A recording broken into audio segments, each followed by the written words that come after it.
ओम नमो गुरुनादिभ्यो विद्यासंप्रदायभ्यो सर्वेभ्यो नमो महद्भ्यो नमो नमो प्रज्ञानप्रत्यक्षो ब्रह्मैवाहमस्मि ब्रह्मैवाहमस्मि श्रुतिस्मृतिपुराणानाम् आलयं करुणालयं नमामि भगवत्पादं शङ्करं लोकशङ्करं शङ्करं शङ्कराचार्यं केशवं पादरायणं सूत्रभाष्यकृतो वन्दे भगवन्तो पुनः श्रीवत्सङ्करभगवत्पादं नमः वेदं यच्चिदानन्दं विधिवर्यं वेदान्तसारथ्यं प्रणतोऽस्म्यहं सदां मङ्गलायज्ञं जयमीनं सदाश्रयं सद्गुरुं सच्चिदानन्दं सदाचारममाश्रये सरस्वती महासद्गुरुभ्यो नमः श्रीभगवो ब्रह्म आशयवेक 18 ಆಯ್ತಾ ಅಥ ಇದಾನೀಂ ಪರಾಭವಿಷ್ಯತಃ ಸರ್ವಾನರ್ಥ ಮೂಲಂ ಇದಮುಚ್ಯತೆ ಅಥಾನ ಇನ್ನು ಇದಾನಿಂದ ಈಗ ಇಂದ್ರಿಯವನ್ನು ಗೆದ್ಕೊಳ್ಳೋ ವಿಷಯದಲ್ಲಿ ಯಾರು ಸೋತು ಹೋಗ್ತಾರ ಇನ್ನು ಗೆದ್ಕೊಳ್ಳೋದಿಲ್ವೋ ಅಂತ ಇಂದ್ರಿಯವನ್ನ ಹತೋಟಿ ಇಟ್ಕೊಳ್ಳೋದ್ರಲ್ಲಿ ಆಗಲ್ಲ ನನಗೆ ಇನ್ನು ಏನ್ ಮಾಡಿದ್ರು ಕಂಟ್ರೋಲ್ ಬರೋಲ್ಲ ಇಂದ್ರಿಯ ಮನಸ್ಸು ಕೂಡ ಹತೋಟಿ ಬರೋಲ್ಲ ಏನ್ ಮಾಡಿದ್ರೆ ಆಗಲ್ಲ ಅಂತ ಅಂದ್ಬಿಟ್ರೆ ಪೂರ್ತಿ ಕೈ ಬಿಟ್ಬಿಟ್ರೆ ಏನ್ ಅನರ್ಥ ಆಗತ್ತೆ ಅದನ್ನ ಹೇಳ್ತಾನೆ. ಕೈ ಬಿಡು ಏನ್ ಮಾಡಿ ಹಿಡಿಲೇಬೇಕು ಅಂತ ಇಂದ್ರಿಯವನ್ನು ಹಿಡಿದೇ ಹೋದ್ರೆ ನಿನ್ ಪುರುಷಾರ್ಥ ಇಲ್ಲ, ಶಾಂತಿ ಸುಖ ನೆಮ್ಮದಿ ಇಲ್ಲ. ಇಂದ್ರಿಯ ಸೋತ್ ಹೋದ್ರೆ ಏನ್ ಅನರ್ಥ ಆಗತ್ತೆ ಅದನ್ನ ಪಟ್ಟಿ ಮಾಡ್ತಾರೆ ಭಗವಂತ. ಧ್ಯಾಯತೋ ವಿಷಯ ಪುಂಸಃ ಸಂಗಸ್ತೇಷು ಉಪಜಾಯತೆ ಸಂಗಾತ್ ಸಂಜಾಯತೆ ಕಾಮಃ ಕಾಮಾತ್ ಕ್ರೋಧೋಭಿಜಾಯತೆ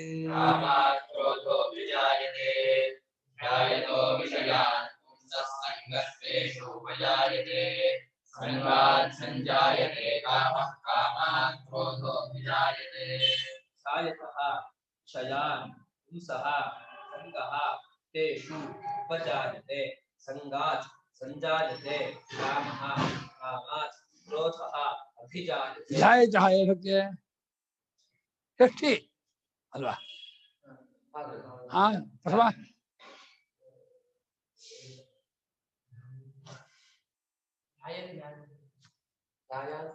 ಧ್ಯಾಯಾನ ಆಮೇಲೆ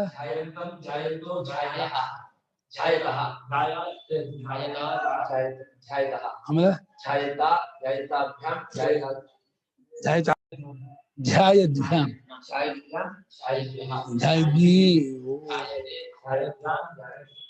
ವಿಷಯಾನ್ ಧ್ಯಾಯತಃ ವಿಷಯಗಳನ್ನ ಇಂದ್ರಿಯ ವಿಷಯಗಳನ್ನ ಧ್ಯಾನ ಮಾಡೋದೇನೋ ಚಿಂತಿಸೋದು, ವಿಷಯ ಮಾಡೋದು. ಅಲ್ಲಿ ಏನಾಗುತ್ತೆ ಮಾತಾಡದೆ ಸಂಘ ಉಂಟಾಗುತ್ತೆ. ಸಂಘನೇ ಪ್ರೀತಿ, ಅಂಟ್ಕೊಂಡ್ಬಿಡ್ತೀಯ. ಯಾವುದೇ ವಿಷಯ, ಸಿನಿಮಾ ಆಗಲಿ, ಸಂಗೀತ ಆಗಲಿ, ಮೊಬೈಲ್ ಆಗಲಿ, ಏನೋ ಪಟಾಕಿ ಹುಡುಗಿ ಆಗಲಿ, ವಿಷಯ ಮಾಡಿದ್ರೆ ಅಂಟ್ಕೊಂಡ್ಬಿಡ್ತೀಯ. ಅದು ಯೋಚನೆ ಅಂಟ್ಕೊಂಡ್ಬಿಡುತ್ತೆ. ಆ ಸಂಘ ಉಂಟಾದ್ಮೇಲೆ ಸಂಘ ಸಂಜಾಯಿತೆ ಕಾಮ. ಆಮೇಲೆ ಅದು ಅಂಟ್ಕೊಂಡ್ಮೇಲೆ ಅದು ನನಗಾಗ್ಬೇಕು, ನನಗೆ ಸಂಬಂಧ ಪಡ್ಬೇಕು ಅಂತ ಆಸೆ ಬರುತ್ತೆ. ಅದನ್ನ ನಾನು ಅನುಭವಿಸ್ಬೇಕು, ಇಂದ್ರಿಯಗಳಿಂದ ಅದನ್ನ ಅನುಭವಿಸ್ಬೇಕು ಅಂತ ಕಾಮ ಉಂಟಾಗುತ್ತೆ. ಕಾಮ ಉಂಟಾದ್ಮೇಲೆ ಸಿಗ್ಬೇಕು ಅಂತಿಲ್ವಲ್ಲ, ಬೈಕೆ ಉಂಟಾದ್ಮೇಲೆ ಸಿಗ್ಬೇಕು ಅಂತಿದ್ಯೇನೋ, ಸಿಗದೇ ಇದ್ದಾಗ ಏನಾಗುತ್ತೆ, ಸಿಟ್ಟು ಬರುತ್ತೆ, ಕೋಪ. ಕಾಮಕ್ಕೆ ಅಡ್ಡಿ ಉಂಟಾಕೊಳ್ಳೆ, ಸಿಗ್ಲಿಲ್ಲ, ಯಾರೋ ತೊಂದರೆ ಮಾಡುದು ಅಂತ ಮಾಡ್ಸಕ್ ಬಂದಿ. ಹೆಂಡತಿ ಒಂದು ಅವನ ಪ್ರಿಯಕರ ಸೇರಿ ಗಂಡನ ಸಾಯಿಸ್ಬಿಟ್ಟಿದ್ದಾರೆ. ತುಂಬಾ ಕಾಮ ಜಾಯಿತೆ ಕಾಮ. ಸಂಘದಿಂದ ಕಾಮ ಉಂಟಾಗುತ್ತೆ. ಅವರಿಂದ ಆಸಕ್ತಿ ಪ್ರೀತಿ ಇದ್ದಾಗಿ ಅದರಿಂದ ನನಗ್ ಬೇಕು, ಅನುಭವಿಸ್ಬೇಕು ಅಂತ ಬಯಕೆ ಉಂಟ. ಕಾಮದಿಂದ ಕಾಮಕ್ಕೆ ಅಡ್ಡಿ ಉಂಟಾಗ್ಬಿಡ್ಲೇನೆ ಸಿಟ್ಟಾಗಿ ತಿರ್ಕೊಳ್ತದೆ. ಕಾಮ ಕೇಸಿತ್ ಪ್ರತಿಹತಃ ಕ್ರೋಧತ್ವೇನ ಪರಿಣಮತೆ. ಕಾಮವೇ ಏನಾದ್ರು ಒಂದನ್ನು ಹೊಡೆಯಲ್ಪಟ್ರೆ ಅದು ಸಿಟ್ಟಾಗಿ ತಿರ್ಕೊಂಡ್ಬಿಡುತ್ತೆ. ಹಾಗಾಗಿ ಕಾಮ ಕ್ರೋಧ ಅಭಿಜಾಯತೆ. ಒಂದು ವಿಷಯವನ್ನು ಧ್ಯಾನ ಮಾಡೋದನ್ನ ಒಂದರಿಂದ ಆ ಲಿಂಕ್ ಕೊಟ್ಕೊಂಡು ಹೆಂಗ್ ಹೋಗುತ್ತೆ ಅಂತ ದಾಟ್ಕೊಂಡು ಎಲ್ಲಿವರೆಗೆ ಹೋಗುತ್ತೆ ಅಂತ ಹೋಗುತ್ತೆ. ಧ್ಯಾಯತಃ ಚಿಂತೆಯತಃ ವಿಷಯಾನ್ ಶಬ್ದಾದೀನ್. ध्यायतः चिन्तयतः विषयान् सर्गाणि ವಿಷಯ ವಿಶೇಷಾನ್ विषयविशेषान् ಆಲೋಚಯತಃ आलोचयतः ಪುಂಸಃ ಪುರುಷಸ್ಯ पुंसः पुरुषस्य ಸಂಗಃ ಆಸಕ್ತಿಃ ಪ್ರೀತಿಃ सङ्गः आसक्तिः प्रीतिः ತೇಷು ವಿಷಯೇಷು ಪ್ರಜಾಯತೆ ಉತ್ಪದ್ಯತೆ. येषु विषयेषु प्रजायते उत्पद्यते ಧ್ಯಾಯತಃ ಮೂಲಪದ, ಅದಕ್ಕೆ ಚಿಂತಯತಃ ಅಂತ ಒಂದು ಭಾಷೆಗಾರ ಚಿಂತಿಸುತ್ತದೆ. ಅದು ಮನುಷ್ಯನಿಗೆ ಸುಖದ ಹಂಬಲಿಕೆ ಬಹಳ ಇರೋದ್ರಿಂದ ಸುಖವನ್ನು ನಟ್ಟಿಸ್ಕೊಂಡು ಮುಂದೆ ಮಾಡ್ಕೊಂಡು ಹಿಂದಿರು ಹೋಗುತ್ತೆ. ಸುಖ ಬೇಟೆ ಆಡ್ತಿದೆ ಅಂತ ಬೇಟೆಗಾರರು ಈ ಜಿಂಕೆ ಮೊಲ ಕಾಡ್ಕೋಣ ಬೇಟೆ ಆಡ್ತಾರಲ್ಲ, ಹಾಗೆ ಹಿಂದಿಗಳು ಪ್ರಪಂಚ ಎಲ್ಲಿ ಸುಖ ಸಿಗತ್ತೆ ಅಂತ ಬೇಟೆ ಆಡ್ತದೆ. ಅದು ಅವನ ಸುಖ ಸ್ವಭಾವ. ಸುಖ ಬೇಕೆ ಅವನಿಗೆ, ಸುಖ ಬಿಟ್ಟಿರೋಕ್ಕಾಗಲ್ಲ, ಸುಖಕ್ಕಾಗಿ ಬದುಕಿರೋದು. ಸುಖವೇ ಜೀವನದ ಪರಮಧ್ಯೇಯ. ಯಾವ ಸುಖ ಗೊತ್ತಿಲ್ಲ, ಎಲ್ಲಿ ಸುಖ ಗೊತ್ತಿಲ್ಲ, ಹೇಗೆ ಸುಖ ಗೊತ್ತಿಲ್ಲ. ಸುಖ ಬೇಕು ಅನ್ನೋದಂತೂ ಗೊತ್ತು, ಸುಖ ಬೇಕು ಅಂತ ಅಷ್ಟು ಗೊತ್ತು. ಅದನ್ನ ವಿಷಯವನ್ನು ಧ್ಯಾನ ಮಾಡ್ತಾ ಕೂತ್ಕೋತಾರೆ, ಚಿಂತಿಸ್ತಾ ಕೂತ್ಕೋತಾರೆ. ಆ ಚಿಂತಿಸ್ತಾ ವಿಷಯಗಳನ್ನ ವಿಶೇಷ ಅನ್ಬಿಟ್ರು. ವಿಷಯ ಅಂದ್ರೆ ಇಂಥದ್ದು ಅವರವರಿಗೆ ಒಂದು ಸೀಮಿತವಾದ ಒಂದು ವಿಷಯ ಇರುತ್ತೆ. ನನಗೆ ಅದು ಬೇಕು ಅಂತ, ನಾನು ಏರೋಪ್ಲೇನ್ ಪೈಲಟ್ ಆಗ್ಬೇಕು ಅಂತ ಆಸೆ ಇರಲ್ಲ, ಸಾಮಾನ್ಯ ಎಲ್ರಿಗೂ ಅದಿರಲ್ಲ, ಅದು ಕೆಲವೇ ಜನಕ್ಕೆ ಅಂತಂದ್ರೆ. ಇವರಿಗೆ ಏನಿರುತ್ತೆ, ಬೈಕ್ ಇರಬೇಕು, ಮೊಬೈಲ್ ಇರಬೇಕು, ದುಡ್ಡು ಇರಬೇಕು, ಹುಡುಗಿ ಇರಬೇಕು, ಮದುವೆ ಆಗ್ಬೇಕು, ಮಜಾ ಮಾಡ್ಬೇಕು. ಈ ವಿಷಯ ಆಲೋಚಿಸ್ತಾ ಇರುವಂತಹ ಇವರಿಗೆ, ಪುರುಷನಿಗೆ, ಮನುಷ್ಯನಿಗೆ ಸಂಗಾನೆ ಸಂಜ ಪರಿಶ್ವಂಗೆ ಧಾತು ಸಜ್ಜತೆ ಅಂಟ್ಕೊಳ್ಳೋದು. ಹೇಗೆ ಈ ಹಸಿರಣ್ಣು ಅಂಟು ಹೇಗೆ ಅಂಟ್ಕೊಂಡ್ಬಿಡುತ್ತೋ ಹಾಗೆ ಚಿಂತೆ ಮಾಡ್ತಾ ಮಾಡ್ತಾ ಮನಸ್ಸೋಗಿ ಅಂಟ್ಕೊಂಡ್ಬಿಡುತ್ತೆ. ಚಿತ್ತಕ್ಕಾಗ ಅಂಟ್ಕೊಂಡು ಆಮೇಲೆ ಆಸಕ್ತಿ ಉಂಟಾಗಿ ಪ್ರೀತಿ ಉಂಟಾಗ್ಬಿಡುತ್ತೆ, ಅನುರಾಗ ಉಂಟಾಗುತ್ತೆ. ತಾನು ಪ್ರೀತಿನ ಎಕ್ಸ್ಪ್ರೆಸ್ ಮಾಡ್ಬೇಕು, ಅವಾಗ ತನ್ನ ಆಗುತ್ತೋ ಟ್ರೈ ಮಾಡ್ತಾನೆ.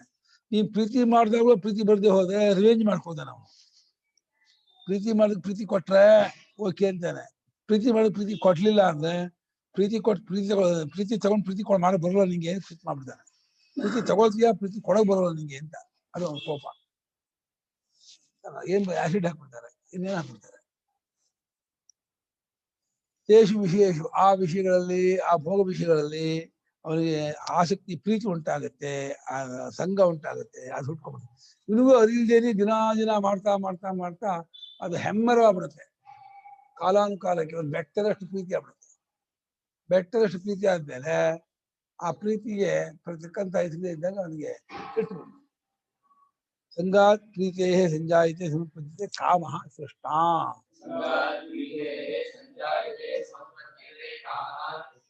ನಮ್ಗೆ ಭಗವಂತ ಇದನ್ನು ಹೀಗಾಗುತ್ತೆ ಅಂತ ತಿಳಿಸ್ಕೊಡ್ತಾ ಇರೋದ್ರೆ ನಮ್ಮ ಮೂಲವನ್ನು ಹಿಡಿಬೇಕು. ಫಸ್ಟ್ ವಿಷಯವನ್ನು ಚಿಂತನೆ ಮಾಡೋದನ್ನೇ ಬಿಟ್ಬಿಡ್ಬೇಕು. ಕಾಮ ಜಾನಾಮಿತೆ ಮೂಲಂ.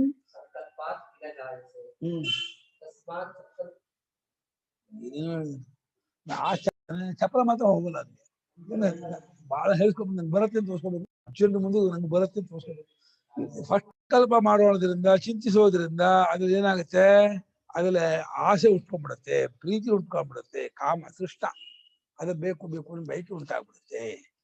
ಕಾಮಾತ್ ಕುತಶ್ಚ ಪ್ರತಿಹತ ಕ್ರೋಧ ವಿಜಾಯತೆ. ಕಾಮದಿಂದ ಹೆಂಗ್ ಸಿಟ್ಟಾಗ್ಬಿಡುತ್ತೆ ಅಂದ್ರೆ, ಕಾಮಕ್ಕೆ ಏನಾದ್ರೂ ಏಟು ಬಿದ್ದುಬಿಡ್ಲೆ, ಹೋಗ್ಬೇಡ, ತಗೋಬೇಡ, ಮಾಡ್ಬೇಡ, ಮುಟ್ಟಬೇಡ, ಕೇಳ್ಬೇಡ, ಏನೋ ಬೇಡ ಅಂದ್ಬಿಟ್ರೆ ಬೇಕು ಅಂತ ಹೋಗಿರ್ತಾನೆ, ಬೇಡ ಅಂದ್ಬಿಟ್ರೆ ಸಿಟ್ಟಾಗ್ಬಿಡುತ್ತೆ. ಈ ಮನುಷ್ಯ ಮಾತುಗಳ ಪ್ರಾಣಿ ಮಾತು ಕೂಡ ಹಾಗೆ ಹೋಗ್ತಾ ಇರ್ತಲ್ಲ, ಹಾಗೂ ಅಡ್ಡ ಕೋಲು ಹೊಸರಿಗೆ ಎದ್ಬಿಡುತ್ತೆ, ಹಂಗ ಅಡ್ಡ ಬರ್ತೀಯ ಅಂತ. ಯಾವ್ದಕ್ಕೆ ಆಗಲಿ, ಒಂದು ಹಸುವಿಗೆ ಹತ್ತ ಹೋಗು, ನಾನು ಮುಟ್ಟ ಬರ್ತೀಯ ಅನ್ನತ್ತದು, ಅದೇ ಅಂದ ಓಡ್ಬೇಕು ನೀನು, ಹಂಗ್ ಮಾಡ್ಬಿಡುತ್ತೆ. ಕಾಮಕ್ಕೆ ಅಡ್ಡಿ ಬಂತು ಅಂದ್ರೆ, ಕಾಲದ ಮೂಲ ರೂಪ ಸುಖದ ನಿರೀಕ್ಷೆ ಇದೆ, ಸುಖದ ಸ್ವರೂಪ ಆತ್ಮನು, ಅದು ಅವ್ನಿಗೆ ಗೊತ್ತಿಲ್ಲ. ಇಂದ್ರಿಯ ಸಂಬಂಧ ಸುಖ ಆಗತ್ತೆ ಅಂದ್ಕೊಂಡ್ಬಿಡ್ತಾನೆ. ಇಂದ್ರಿಯ ವಿಷಯ ಸಂಬಂಧ ಸುಖ ಆಗತ್ತೆ ಅಂತ ಮಾಡ್ಕೊಂಡು ಅದಕ್ಕೆ ಅಡ್ಡಿ ಬಂದ್ ಕೂಡಲೇ ಸಿಟ್ಟು ಮಾಡ್ಕೋತಾನಲ್ಲ. ಇದು ರಾವಣನ ಇದು ಕೋಪ. ರಾವಣ, ದುರ್ಯೋಧನ, ಕಂಸ, ದುಶ್ಯಾಸ, ಜರಾಸಂಧ ಆಗ್ಬಿಡ್ತಾನೆ. ಕುತಶ್ಚಿತ್ ಪ್ರತಿಹತಾತ್ ಕಾಮಾದ, ಯಾವ್ದಾದ್ರು ಒಂದರಿಂದ ಏಟ್ ತಿಂದಂತಹ ಕಾಮದಿಂದ ಕ್ರೋಧವು ಒಂದು ಆಕಾರ ತಾಳ್ಕೊತ್ತೆ, ಅದಕ್ಕೊಂದು ಹೊಸ ಆಕಾರ ಬರುತ್ತೆ, ಸಿಟ್ಟ ಆಕಾರ. ಅವಳು ಕಚ್ಚೋದು, ಕಣ್ ಕೆಂಪಾಗೋದು, ತುಟಿ ಕಚ್ಚೋದು, ಬೆವರೋದು, ಮೈ ನಡುಗೋದು, ಇದೆಲ್ಲ ಕೋಪದ ಚಿಹ್ನೆಗಳು, ಲಕ್ಷಣಗಳು. ಕಾಮದ ಚಿಹ್ನೆ ಏನೋ, ಕಣ್ಣು ಅರಳ್ಕೊಳುತ್ತೆ, ಬಾಯಿ ಬಿಟ್ಕೊಳ್ತಾರೆ, ಅಂತ ಕಣ್ಣು ಹರ್ಕೊಳ್ತಾನೆ ಏನೋ ಕ್ರೋಧಾದ್ಭವತಿ ಸಮ್ಮೋಹ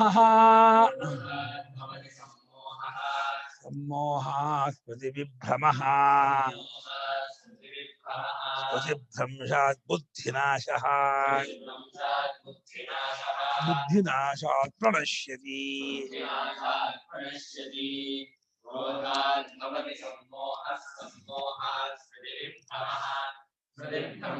ಬುದ್ಧಿನಾಶ ಬುದ್ಧಿನಾಶ क्रोधात् भवति सम्मोहः सम्मोहात् स्मृतिविभ्रमः विभ्रंशात् बुद्धिनाशः बुद्धिनाशात् प्रणश्यति क्रोधात् भवति किं भवति सम्मोहः भवति सम्मोहो नाम किं ಕಾರ್ಯಕಾರ್ಯ ವಿವೇಕರಾಹಿತ್ಯಂ ಮೋಹ ವೈಚಿತ್ಯ ಏನ್ ಮಾಡ್ಬೇಕು ಏನ್ ಮಾಡಬಾರ್ದು ಗೊತ್ತಾಗಲ್ಲ ಮೋಹ ಅವಿವೇಕ ಮಾಡಿ ಆವಾಗ ಮೋಹ ವಿವೇಕ ಹೋಯ್ತು ಒಂದು ಗೊತ್ತಾಗ್ತಿಲ್ಲ ಅಂದ್ರೆ ನೆನಪಾಗ್ಬೇಕಾದ್ರೆ ನೆನಪೇ ಆಗಲ್ಲ ಸ್ಮೃತಿ ವಿಭ್ರಮ ಯಾವ ಕ್ಷಣದಲ್ಲಿ ಯಾವ ಕಾಲದಲ್ಲಿ ಏನು ಜ್ಞಾಪಕ ಆಗ್ಬೇಕೋ ಏನೋ ಒಂದು ಪ್ರಶ್ನೆ ಕೇಳಿದ್ರೆ ಉತ್ತರ ಗೊತ್ತಾಗಲ್ಲ ಒಂದು ಪಂಚಾರಿ ಕೇಳಿದ್ರೆ ಹೇಳ ಬರಲ್ಲ ಒಂದು ವಿಷಯ ಕೇಳಿದ್ರೆ ಹೇಳ ಬರಲ್ಲ ಒಂದು ಲಿಂಗ ಭಕ್ತಿ ಸೂಚನೆ ಹೇಳ ಬರಲ್ಲ ಅದು ಮೋಹ ಹೆಚ್ಚಾದ್ರೆ ಮೋಹದಿಂದ ಸ್ಮೃತಿ ಭ್ರಂಶ ಆಗುತ್ತೆ ಸ್ಮೃತಿ ಹಾಳಾಗುತ್ತೆ ಅಂದ್ರೆ ಇದರಲ್ಲಿ ಈ ಮೊಬೈಲಲ್ಲಿ ಕೆಲವು ಜಾಸ್ತಿ ಉಪಯೋಗಿಸಿದ್ರೆ ಆ ಭಾಗ ಹಾಳಾಗುತ್ತಲ್ಲ ಹಾಗೆ ಸ್ವಿಚ್ ಆಗಲಿ ಅಥವಾ ಇದಾಗಲಿ ಅದರಲ್ಲಿ ಬೇಗ ಹಾಳಾಗುತ್ತೆ ಹಾಗೆ ಇದು ಮೋಹ ಹೆಚ್ಚಾಗ್ತಾ ಸ್ಮೃತಿ ಪಾರ್ಟ್ ಇದೆಯಲ್ಲ ಸ್ಮೃತಿ ಸೆಲ್ಸ್ ಎಲ್ಲ ಹೋಗ್ಬಿಡುತ್ತೆ ಆ ಸ್ಮೃತಿ ಸೆಲ್ಸ್ ಎಲ್ಲ ಹೋಗ್ಬಿಟ್ಟು ಒಂದು ಜ್ಞಾಪಕನೇ ಅಲ್ಲ ಮೋಹ ಹೆಚ್ಚಾಗ್ಬಿಟ್ರೆ ಆ ಸ್ಮೃತಿನ ಕೆಡಿಸ್ಬಿಡುತ್ತೆ ಸ್ಮೃತಿ ಭ್ರಂಶ ಆಯ್ತಾ ಬುದ್ಧಿನ ವಿವೇಕವೇ ಹೋಗ್ಬಿಡುತ್ತೆ ಬುದ್ಧಿ ಜ್ಞಾನ ಹೋಗ್ಬಿಡುತ್ತೆ ವಿವೇಕ ಹೋಯ್ತು ಕಾರ್ಯ ಗುರುಮಪಿ ಆಕ್ರೋಶದಿ ಗುರುಗೂ ಕೂಡ ಬೈದ್ಬಿಡ್ತಾನೆ ಹಿಂಗೆ ಗೊತ್ತು ಹಾಗೆ ಹೀಗೆ ಏಕಂದ್ರೆ ಪಂಚಂಶದ ಬಳಸ್ಬಿಟ್ಟು ಹಾಕಿ ಬೈದ್ಬಿಡ್ತಾನೆ ಬುದ್ಧಿ ನಾಶ ಪ್ರಳಶ್ಯದಿ ನಾಶ ಆಗ್ಬಿಡ್ತಾನೆ ಹಾಳ ಹೋಗ್ಬಿಡ್ತಾನೆ ನಾಶ ಆಗ್ತಾನೆ ಹಾಳಾಗ ಅರ್ಥ ಏನೋ ಪುರುಷಾರ್ಥ ಅಯೋಗ್ಯ ಹೋಗಿ ನಾಶ ಸತ್ತೋಗ್ತಾನೆ ಅಲ್ಲ ಪುರುಷಾರ್ಥಕ್ಕೆ ಅಯೋಗ್ಯನಾಗ್ತಾನೆ ಏನು ಜೀವನ ಐಹಿಕ ಸುಖವೂ ಇಲ್ಲ ಅವನಿಗೆ ಆಂಶ ಸುಖವೂ ಇಲ್ಲ ಏನಿಲ್ಲ ಪ್ರಾಣಿ ಅಂತ ಇರ್ತಾನೆ ಅಷ್ಟೇ ಕಾಕೋಪಿ ಜೀವತಿ ಚಿರಾಯ ಬಲಿಂಚ ಭಂಗಿ ಜನ ಇಂತ ಕೊಡ್ತಾರೆ ಅಂದ್ರೆ ಇರ್ತಾರೆ ತುಂಬಾ ಹೇಳ್ತಾರೆ ಏನು ಪ್ರಯೋಜನ ತನಗೂ ಸುಖ ಇಲ್ಲ ಪಕ್ಕದೂ ಮನೆಯಲ್ಲೂ ಸುಖ ಇಲ್ಲ ಯಾರಿಗೂ ಸುಖ ಇಲ್ಲ ಕ್ರೋಧಾತ್ ಭವತಿ ಸಮ್ಮೋಹ ಅವಿವೇಕಃ ಕಾರ್ಯಕಾರ್ಯ ವಿಷಯ ಸುಟ್ಟು ಹೆಚ್ಚಾಗ್ಬಿಟ್ರೆ ಮುಚ್ಚಿತಗಳು ಹೊಡೆದು ಬಿಡ್ತಾನೆ ಹೊಸದ ಒಬ್ರು ಅವ್ರ ಮಾವಂಗೆ ಮುಚ್ಚಿತಗಳು ಬೀಸ್ಬಿಟ್ರು ಏನು ಬಹಳ ಸಣ್ಣ ವಿಷಯ ಯಾಕೋ ಹೆಂಡತಿ ಹೊಡಿತೀಯ ಅಂತ ಕೇಳ್ದಪ್ಪ ನನ್ನ ಮಗಳು ಯಾಕೆ ಹೊಡಿತೀಯೋ ಏನಕ್ಕೆ ಹೊಡಿತೀಯ ಅಂತ ಕೇಳ್ದ ಇದು ತಪ್ಪಾಗಿ ಕೇಳಿದ್ವು ತುಂಬಾ ಹೊಡಿತಾ ಇದ್ದ ಯಾಕೆ ಹೊಡಿತೀಯ ಅಂತ ಕೇಳಿದ್ದಕ್ಕೆ ನೀನ್ ಯಾರು ಕೇಳೋಕೆ ಹಾಗೆ ಅಂತ ಹೇಳ್ಬಿಟ್ಟು ಮಚ್ಚಿ ತಗೊಂಡು ಬೀಸ್ಬಿಟ್ಟ ಮಾವಂಗೆ ಅಂತ ಸಿಟ್ಟು ನೀನ್ ಯಾರು ಕೇಳಿದ್ವಿ ಮಗಳಲ್ವ ಅವಳಿಗೆ ಹೊಡೆಯ ಕೊಟ್ಟಿಲ್ಲಪ್ಪ ನಿಂಗೆ ನೀವು ಹೊಡಿತೀನಿ ನಿಂದ ಅರ್ಥ ಏನು ಕೆಟ್ಟ ಅನ್ಕೊಳ್ತಿದ್ರು ಬೇರೆ ಜನ ಮಾಡಿದವರು ಬಹಳ ಇದು ಈ ಬೇರೆ ಜನ ಮಾಡಿದವರಿಗೆ ಏನೂ ಇಲ್ಲ ಕಾರ್ಯಕಾರಿ ವಿವೇಕ ಯಾವ್ದು ಮಾಡ್ಬೇಕು ಯಾವ್ದು ಮಾಡಬಾರ್ದು ಎಲ್ಲಿ ಏನ್ ಮಾಡ್ಬೇಕು ಆ ಪ್ರಜ್ಞೆ ಹೊರಬಿಡ್ತಾನೆ ಸಿಟ್ಟಿಗೆ ಮನೆ ಹುಚ್ಚ ಬಿಡ್ತಾನೆ ಜೋರಾಗಿ ಕೋಪ ಇಲ್ಲೇ ಹುಚ್ಚಿತ್ತು ಇಲ್ಲೇ ಹುಚ್ಚಿತ್ತು ಹುಚ್ಚ ಬಿಡ್ತಾನೆ ಆ ಜನ ಇರ್ತಾರೆ ಹುಚ್ಚ ಹೊಯ್ಬಾರ್ದು ಆ ಜ್ಞಾನವೂ ಇಲ್ಲ ಸಿಟ್ಟಿಗೆ ಅಂತ ಹುಚ್ಕೋಪ ಏನು ಅರ್ಥ ಇದೆ ಅದಕ್ಕೆ ಚಾಚಬೇಕು ದನ ಹೊಡೆದು ಹೊಡಿಬೇಕು ಅವನಿಗೆ ನನ್ನ ತಂದೆ ಹೊಡಿತಿದ್ರು ಕೋದು ಮುರಿಯರಿಗೂ ಹೊಡಿತಿದ್ರು ತಪ್ಪು ಮಾಡಿದ್ರೆ ಹೊಡೆದ್ರು ಅಂದ್ರೆ ಈ ಜನ್ಮಕ್ಕೂ ಮಾಡ್ಬಾರ್ದು ತಪ್ಪಲಿಕ್ಕೆನ ಹೊಡಿತಿರ್ಲಿಲ್ಲ ಆದ್ರೆ ಇದು ಹುಚ್ಚುಚ್ಚ ಮಾಡ್ತಾರಲ್ಲ ಇದೆಲ್ಲ ಬಗ್ಗೋದೇ ಇಲ್ಲ ಗೊತ್ತ ಅವ್ರಿಗೆ ಕ್ರುದ್ಧೋ ಹಿ ಸಮ್ಮೂಢ ಸನ್ ಗುರುಮಪಿ ಆಕ್ರೋಶದಿ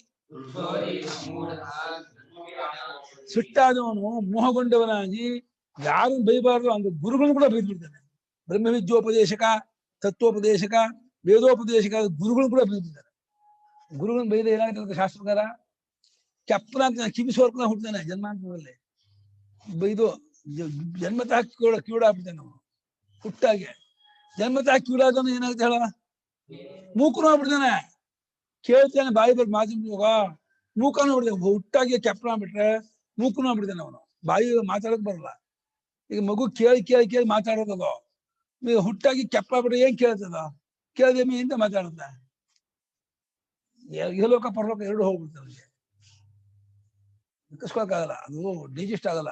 ಗುರುಗಳ ಬೈಬಿಟ್ಟು ಇನ್ನೇನು ಸಣ್ಣ ಪುಟ್ಟ ಒಂದು ಇರುವೆ ಸಾಯಿಸ್ತಿ ಜಿಲ್ಲೆ ಸಾಯಿಸ್ತಿ ಅಂದ್ರೆ ಒಂದ್ ಗಂಟೆ ಗಾಯತಿ ಮಾಡ್ಕೊಳ್ಳೋದು ಅಂದ್ಬಿಡ್ಬೋದು. ಕೆಲವೊಂದು ಡೈಜೆಸ್ಟೇ ಮಾಡ್ಕೊಳಕ್ಕಾಗಲ್ಲ, ಡೈಜೆಷನ್ ಆಗಲ್ಲ. ಅದು ಏನ್ ಮಾಡಿ ಪ್ರತಿ ಗಂಗಾ ಸ್ನಾನ ಮಾಡು ಏನೇ ಮಾಡು ಅದು ಹೋಗಲ್ಲ, ಬಜ್ಜುಲೇಪ ಆಗ್ಬಿಡ್ತೈತು, ಬಹಳ ಕಷ್ಟ. ಈ ಭಾಷಿಕರು ಮೂಢನಾಗಿ ಅವಿವೇಕಿಯಾಗಿ ಸಿಟ್ಟಾದವನು ಗುರುಗಳನ್ನು ಕೂಡ ಬೈದ್ಬಿಡ್ತಾನೆ. ಸಿಟ್ಟಾಗ್ಬಿಟ್ಟು ಗುರು ತಮ್ ಶಬ್ದದಿಂದ ಕೆಟ್ಟ ಶಬ್ದದಿಂದ ಬೈದ್ಬಿಡ್ತಾನೆ. ಸಮೂಹ ಸ್ಮೃತಿ ವಿಭ್ರಮ ಶಾಸ್ತ್ರಾಚಾರ್ಯೋಪದೇಶಾಹಿತ ಸಂಸ್ಕಾರ ಜನಿತಾಯಾ ಸ್ಮೃತೆ ಸ್ಯಾದ್ ವಿಭ್ರಮ ಭ್ರಂಶಃ ಸ್ಮೃತ್ಯುತ್ಪತ್ತಿ ನಿಮಿತ್ತ ಪ್ರಾಪ್ತೋ ಅನುತ್ಪತ್ತಿ. ಸಮೂಹ ಆಗ್ಬಿಟ್ರೆ ಏನಾಗುತ್ತೆ, ಕೌಚ್ಕೊಂಡ್ಬಿಡುತ್ತೆ, ಮಂಕು ಕತ್ಲೆ ಆಗ್ಬಿಡುತ್ತೆ, ಬ್ಲ್ಯಾಂಕ್ ಆಗ್ಬಿಡುತ್ತೆ, ಏನು ತೋಚೋದೇ ಇಲ್ಲ. ಸ್ಮೃತಿ ವಿಭ್ರಮ ಅಂದ್ರೆ ಶಾಸ್ತ್ರ ಅಂದ್ರೆ ಉಪನಿಷತ್ತು ಅಥವಾ ವೇದ, ಇದು ಮತ್ತು ಆಚಾರ್ಯರು ಗುರುಗಳು ಇವರ ಉಪದೇಶದಿಂದ ಆಹಿತ ಇಡಲ್ಪಟ್ಟ ಅಂತ. ಶಾಸ್ತ್ರ ಮತ್ತು ಆಚಾರ್ಯ ಉಪದೇಶದಿಂದ ಆಹಿತ ಇಡಲ್ಪಟ್ಟ ಯಾವ ಧಾತು?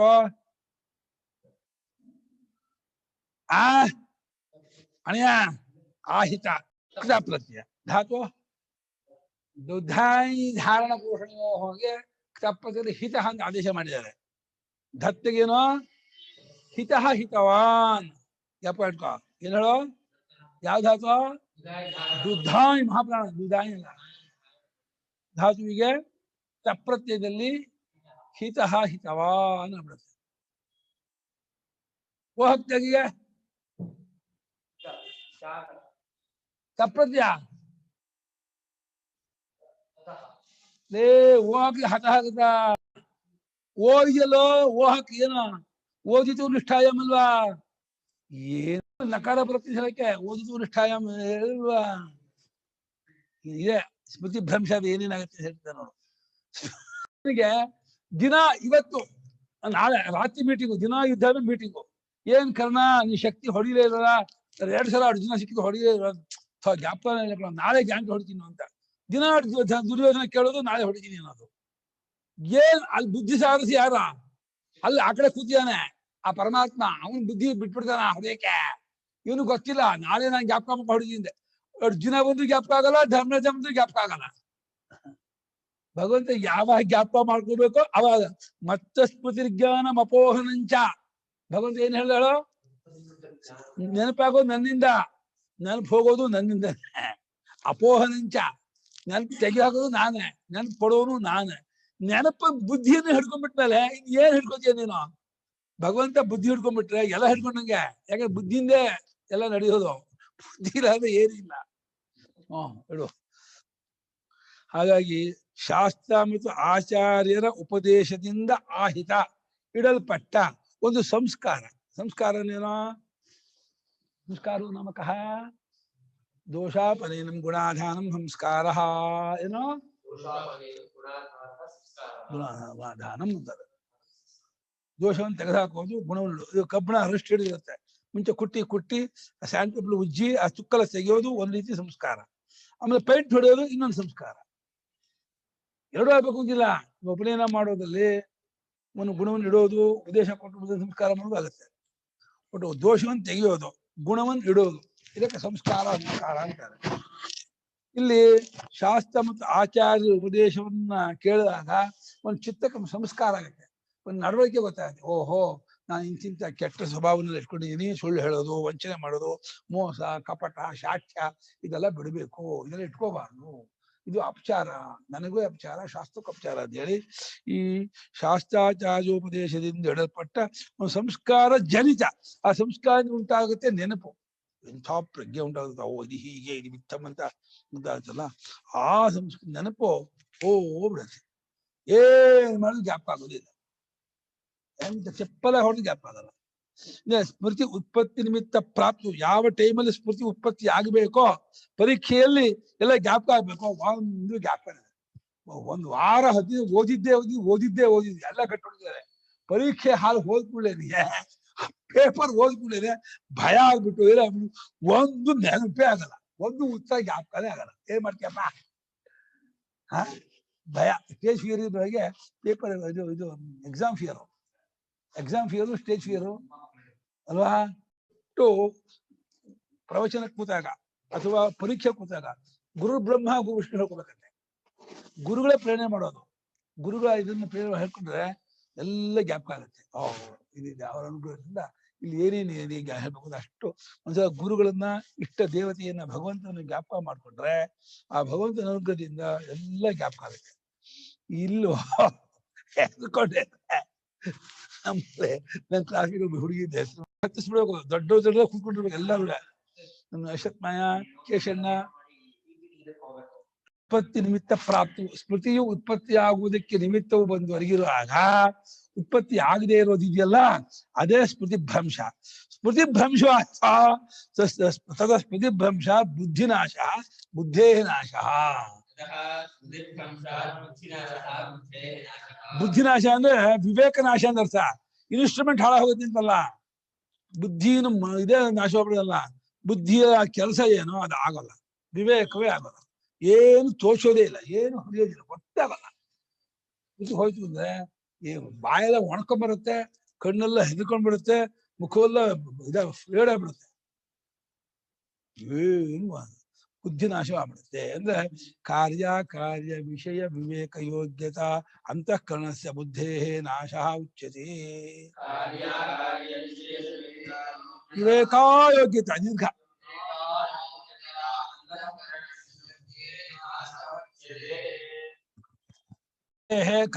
ಕಾರ್ಯ ವಿಷಯ ವಿವೇಕ ಅಯೋಗ್ಯತಾ. ಬುದ್ಧಿಗೆ ಇದು ಕಾರ್ಯ, ಇದು ಅಕಾರ್ಯ.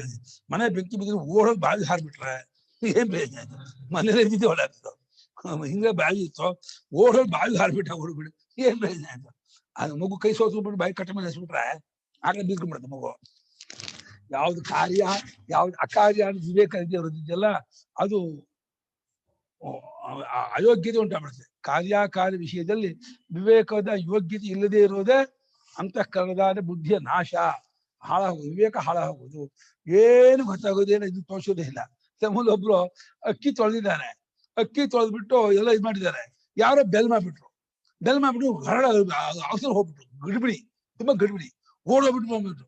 ಆಮೇಲೆ ಆ ಅಕ್ಕಿ ನೀರು ಚೆಲ್ಬೇಕಲ್ಲ, ಆ ಪಕ್ಕದ ಹಾಲಿತ್ತು, ಹಾಲು ಹೀಗೆ ಚೆಲ್ತಾ ಇದ್ದಾರೆ. ಅಷ್ಟಾಲು ಚೆಲ್ಲಿದರೆ ಅಕ್ಕಿನೇ ಕಾಲಿಲ್ಲ. ಅಯ್ಯೋ ಅಷ್ಟಾಲು ಚೆಲ್ಬಿಟ್ಟಿದ್ದಾರೆ, ಅಕ್ಕಿ ಇಲ್ಲೇ ಇದೆ. ಹಾಲಿನ ಪಾತ್ರೆ ಅದು ಬೆಳ್ಳಿಗಿತ್ತು, ಇದು ಅನ್ಕೊಂಡ್ಬಿಟ್ಟು ಹಾಲು ಪೂರ್ತಿ ಚೆಲ್ಲಿದ್ದಾರೆ ಸಿಂಕಿಗೆ. ನೋಡಿಲ್ಲ ಅಕ್ಕಿನೇ ಇಲ್ಲ. ನೋಡ್ತಾರೆ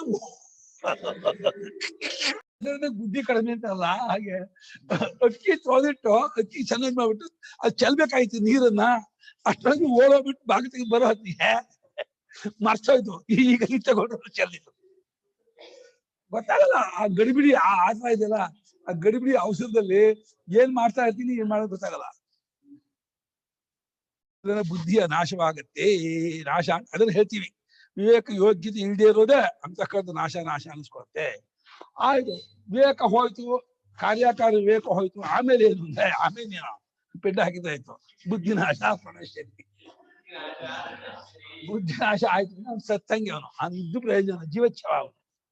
ಬುದ್ಧಿ ನಾಶವಾಯ್ತು ಅಂದ್ರೆ ಯಾವ ವಿವೇಕ ಯೋಗ್ಯ, ಅವನು ಏನಕ್ಕೂ ನಚ್ಕೋಕ್ಕಾಗಲ್ಲ. ಅವ್ನಿಗೆ ಏನು ಕೆಲಸ ಆಗಿಲ್ಲ. ನೀನು ಏನ್ ಮಾಡ್ಬೋದು ಅವಿವೇಕನೇ ಮಾಡೋದು ಅವನು. ಒಂದ್ ಹೇಳಿದ್ರೆ ತಪ್ಪು, ಯಾವ್ದು ಮಾಡ್ಬಾರ್ದು ಮಾಡ್ಬಿಡ್ತಾರೆ. ಮಾಡಿದ್ರೆ ಮಾಡದೇ ಇದ್ದೆ ಅಷ್ಟೇ ಆಗಲ್ಲ, ಬರೀ ಮಾಡ್ಲಿಲ್ಲ ಅಂತ ಆಗುತ್ತಲ್ಲ, ಮಾಡಬಾರ್ದು ಮೇಲೆ ಮಾಡ್ಬಿಡ್ತಾರೆ. ಎರಡು ವಿವೇಕ ಮಾಡೋದು, ಮಾಡಿದ್ರೆ ಮಾಡದೇ ಇರೋದು, ಮಾಡಬಾರ್ದನ್ ಮಾಡ್ಬಿರೋದು. ಹಾಗೆ ಮಾಡಿ ವಿವೇಕ ಮಾಡ್ಬಿಡ್ತಾರೆ, ನಾಶ ಆಗುತ್ತೆ. ತಾವದೇವ ಹಿ ಪುರುಷ ಯಾವತ್ ಅಂತಃಕರಣಂ ತದೀಯಂ ಕಾರ್ಯಕಾರಿ ವಿವೇಕ ಯೋಗ್ಯಂ. ಅಲ್ಲಿವರೆಗೆ ಆ ಮನುಷ್ಯ ಅಂದ್ರೆ ಮನುಷ್ಯನ ಮನುಷ್ಯತ್ವ ಅಲ್ಲಿವರೆಗೆ. ಎಲ್ಲಿವರೆಗೆ ಅವನ ಅಂತಃಕರಣ ಕಾರ್ಯಕಾರಿ ವಿವೇಕ ಯೋಗ್ಯವಾಗಿರುತ್ತೋ ಅಲ್ಲಿವರೆಗೆ ಅವನ ಮನುಷ್ಯ, ಅವನೊಬ್ಬ ಮಾನವ. ಕಾರ್ಯಕಾರಿ ವಿವೇಕ ಯೋಗ್ಯತೆ ಕಳ್ಕೊಂಡ್ಬಿಡ್ತು ಅಂದ್ರೆ ಅವನ ಮನುಷ್ಯನೇ ಅಲ್ಲ, ಶುದ್ಧ ವಿವೇಕಿ ಅಂತ ನಮ್ ಸ್ವಾಮಿ ಬೈಯೋದು. ಶುದ್ಧ ವಿವೇಕಿ ನೀನು ಅಂತಂದ್ರೆ ಬಹಳ ಕೆಟ್ಟ ಪದ ಅಂತ. ಅಷ್ಟು ಬೈದ್ಬಿಟ್ರೆ ತುಂಬಾ ಸಿಟ್ಟು ಬೈದ. ಶುದ್ಧ ವಿವೇಕಿ ನೀನು ಅಂತ ಅಂದ್ರೆ ಕಾರ್ಯಕಾರಿ ವಿವೇಕ ಯೋಗ್ಯತೆ ಇಲ್ಲ ನಿನಗೆ. ಯಾವದೇವ ಹಿ ಪುರುಷ, ಅಲ್ಲಿವರೆಗೆ ಅವನು ಮನುಷ್ಯರಂತೆ. ಮನುಷ್ಯ ಅಂತ ಅಲ್ಲಿವರೆಗೆ. ಎಲ್ಲಿವರೆಗೆ? ಅವನದಾದ ಅಂತಃಕರಣವು ಕಾರ್ಯಕಾರಿ ವಿವೇಕ ಯೋಗ್ಯತೆ ಎಲ್ಲಿವರೆಗೆ ಇಟ್ಕೊಳತ್ತೋ ಅಲ್ಲಿವರೆಗೆ. ಆ ವಿವೇಕ ಯೋಗ್ಯತೆ ಕಳ್ಕೊಂತು ಅಂದ್ರೆ ಅವನು ಬಾಲು ಕೋಡು ಇಲ್ದಿರ್ತಕ್ಕಂಥ ಪ್ರಾಣಿ ಅವನೊಬ್ಬ. ಉಚ್ಚಶಂಗೈ ತಾರ್ಕಿಕ ಬಲೀವರ್ಧೈಗೆ ಬಾಲು ಕೋಡು ಇಲ್ಲಿರ್ತಕ್ಕಂಥ ಹಸು ಒಬ್ಬ ಅವನು ಅಷ್ಟೇ. ತದ್ ಅಯೋಗ್ಯತೆ ನಷ್ಟ ಏವ ಪುರುಷೋ ಭವತಿ. ಕಾರ್ಯಕಾರಿ ಯೋಗ್ಯತೆ ಇಲ್ಲ, ಅದು ಹಾಳು ಮಾಡ್ಕೊಳ್ತು ಕಲ್ಸ್ಕೊಳ್ತು ಅಂತಂದ್ರೆ ಅದು ಅಯೋಗ್ಯ. ಪುರುಷ ನಷ್ಟನಾದ, ಹಾಳಾಗೋದ, ಅವನು ಮನಸ್ಸು ಕಳ್ಕೊಂಡ, ಬುದ್ಧಿ ಹಾಳಾಗೋಯ್ತು, ಬುದ್ಧಿ ಮಂಕಾಯ್ತು ಅಂದ್ರೆ ಎಲ್ಲ ಆರೋಗ್ಯ ಎಲ್ಲ ಹಾಳಾಗುತ್ತೆ ಗೊತ್ತಾ. ಕ್ರಮೇಣ ಎಲ್ಲ ಬೇಗ ಸತ್ತೋಗ್ತಾನೆ, ಹೆಚ್ಚು ಬದುಕಲ್ಲ ಅವನು. ಅತಃ ತಸ್ಯ ಅಂತಃಕರಣಸ್ಯ ಬುದ್ಧೇ ನಾಶ ಪ್ರಣಶ್ಯತಿ. ಪುರುಷಾರ್ಥ ಅಯೋಗ್ಯೋ ಭವತಿ ಇತ್ಯರ್ಥಃ. ಅದನ್ನ ಅವನ ಅಂತಃಕರಣ ಅಂದ್ರೆ ಬುದ್ಧಿಯ ನಾಶವಾಯಿತು, ವಿವೇಕ ಹೋಯ್ತು, ಏನು ಸರಿಯಾಗಿ ತಿಳ್ಕೊಳ್ಳೋದ ನಿಶ್ಚಯ ಮಾಡ್ಕೋತಾ ಇಲ್ಲ ಅಂದ್ರೆ ಅವನು ನಷ್ಟನಾದ, ಪುರುಷಾರ್ಥಕ್ಕೆ ಅಯೋಗ್ಯ, ಅನರ್ಹನಾದ. ಯಾವ ಪುರುಷಾರ್ಥಕ್ಕೂ ಅವನು ನಷ್ಟ ಆಗಿಲ್ಲ, ಅವನಿಗೂ ಪುರುಷಾರ್ಥ ಇಲ್ಲ, ಅವರಿಂದಲೂ ಯಾರಿಗೂ ಪುರುಷಾರ್ಥ ಇಲ್ಲ. ಪುರುಷಾರ್ಥಕ್ಕೆ ಅಯೋಗ್ಯರಾಗ್ತಾನೆ. ತನ್ನ ಆತ್ಮೋದ್ಧಾರನೂ ಮಾಡ್ಕೊಳ್ಳೋದ, ಯಾರಿಗೂ ಕಾರಣ ಜೀವಚ್ಛವ ಏನ್ ಅದನ್ನ ಮಾಡ್ಕೋಬಾರ್ದು.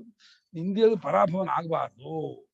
ಇವಾಗ ಹೇಳಿದ್ದಾಯ್ತು. ಸರ್ವಾನರ್ಥಸ್ಯ ಮೂಲಂ ಉಕ್ತಂ ವಿಷಯಾಭಿಧ್ಯಾನಂ. ಸರ್ವಾನರ್ಥಕ್ಕೂ ಮೂಲ ಯಾವುದೋ ವಿಷಯಾಭಿಧ್ಯಾನ ಅನ್ನೋದನ್ನ ಹೇಳಿದ್ದಾಯ್ತು. ವಿಷಯಾಭಿಧ್ಯಾನ ಅಂದ್ರೇನೋ? ವಿಷಯದ ಕಳೆದೆ ವಿಷಯದ ಕುರಿತು ಚಿಂತೆ ಮಾಡೋದು.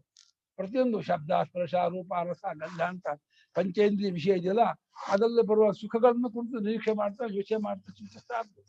ಆ ಗುಣಗಳನ್ನೇ ಚಿಂತೆ ಮಾಡ್ತಾ ಮನುಷ್ಯ ಸ್ವಭಾವ ತನಗೆ ವಸ್ತು ಇಷ್ಟವಾಗ್ಬಿಟ್ರೆ ಅವ್ನು ಬರೀ ಗುಣವೇ ಕಾಣುತ್ತೆ, ದೋಷ ಕಾಣೋದೇ ಇಲ್ಲ. ಅವನ ಮಾತೆಲ್ಲ ಹಂಗೆ ಕಾಣುತ್ತೆ, ಅವ್ನ ನಡವಳಿಕೆ, ಅವ್ನ ಭಾಷೆ, ಅವ್ನ ಊರು ಎಲ್ಲ ಇಷ್ಟ ಆಗುತ್ತೆ. ಅವ್ನ ಊರು, ಅವ್ನ ಮನೆ, ಅವ್ರ ಜನ ಎಲ್ಲ ಇಷ್ಟ ಆಗ್ಬಿಡ್ತಾರೆ.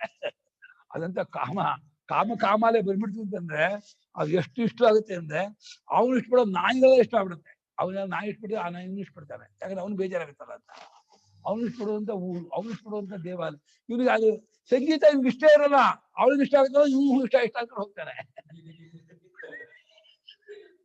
ಚಿಂತನೆ ಮಾಡೋದೇ ಎಲ್ಲ ಅನರ್ಥಕ್ಕೂ ಮೂಲ, ಅನರ್ಥಕ್ಕೂ ಕವೋ ಬಹಳ ದೊಡ್ಡ ಇನ್ನು ಈಗ ಪ್ರಶ್ನೆ.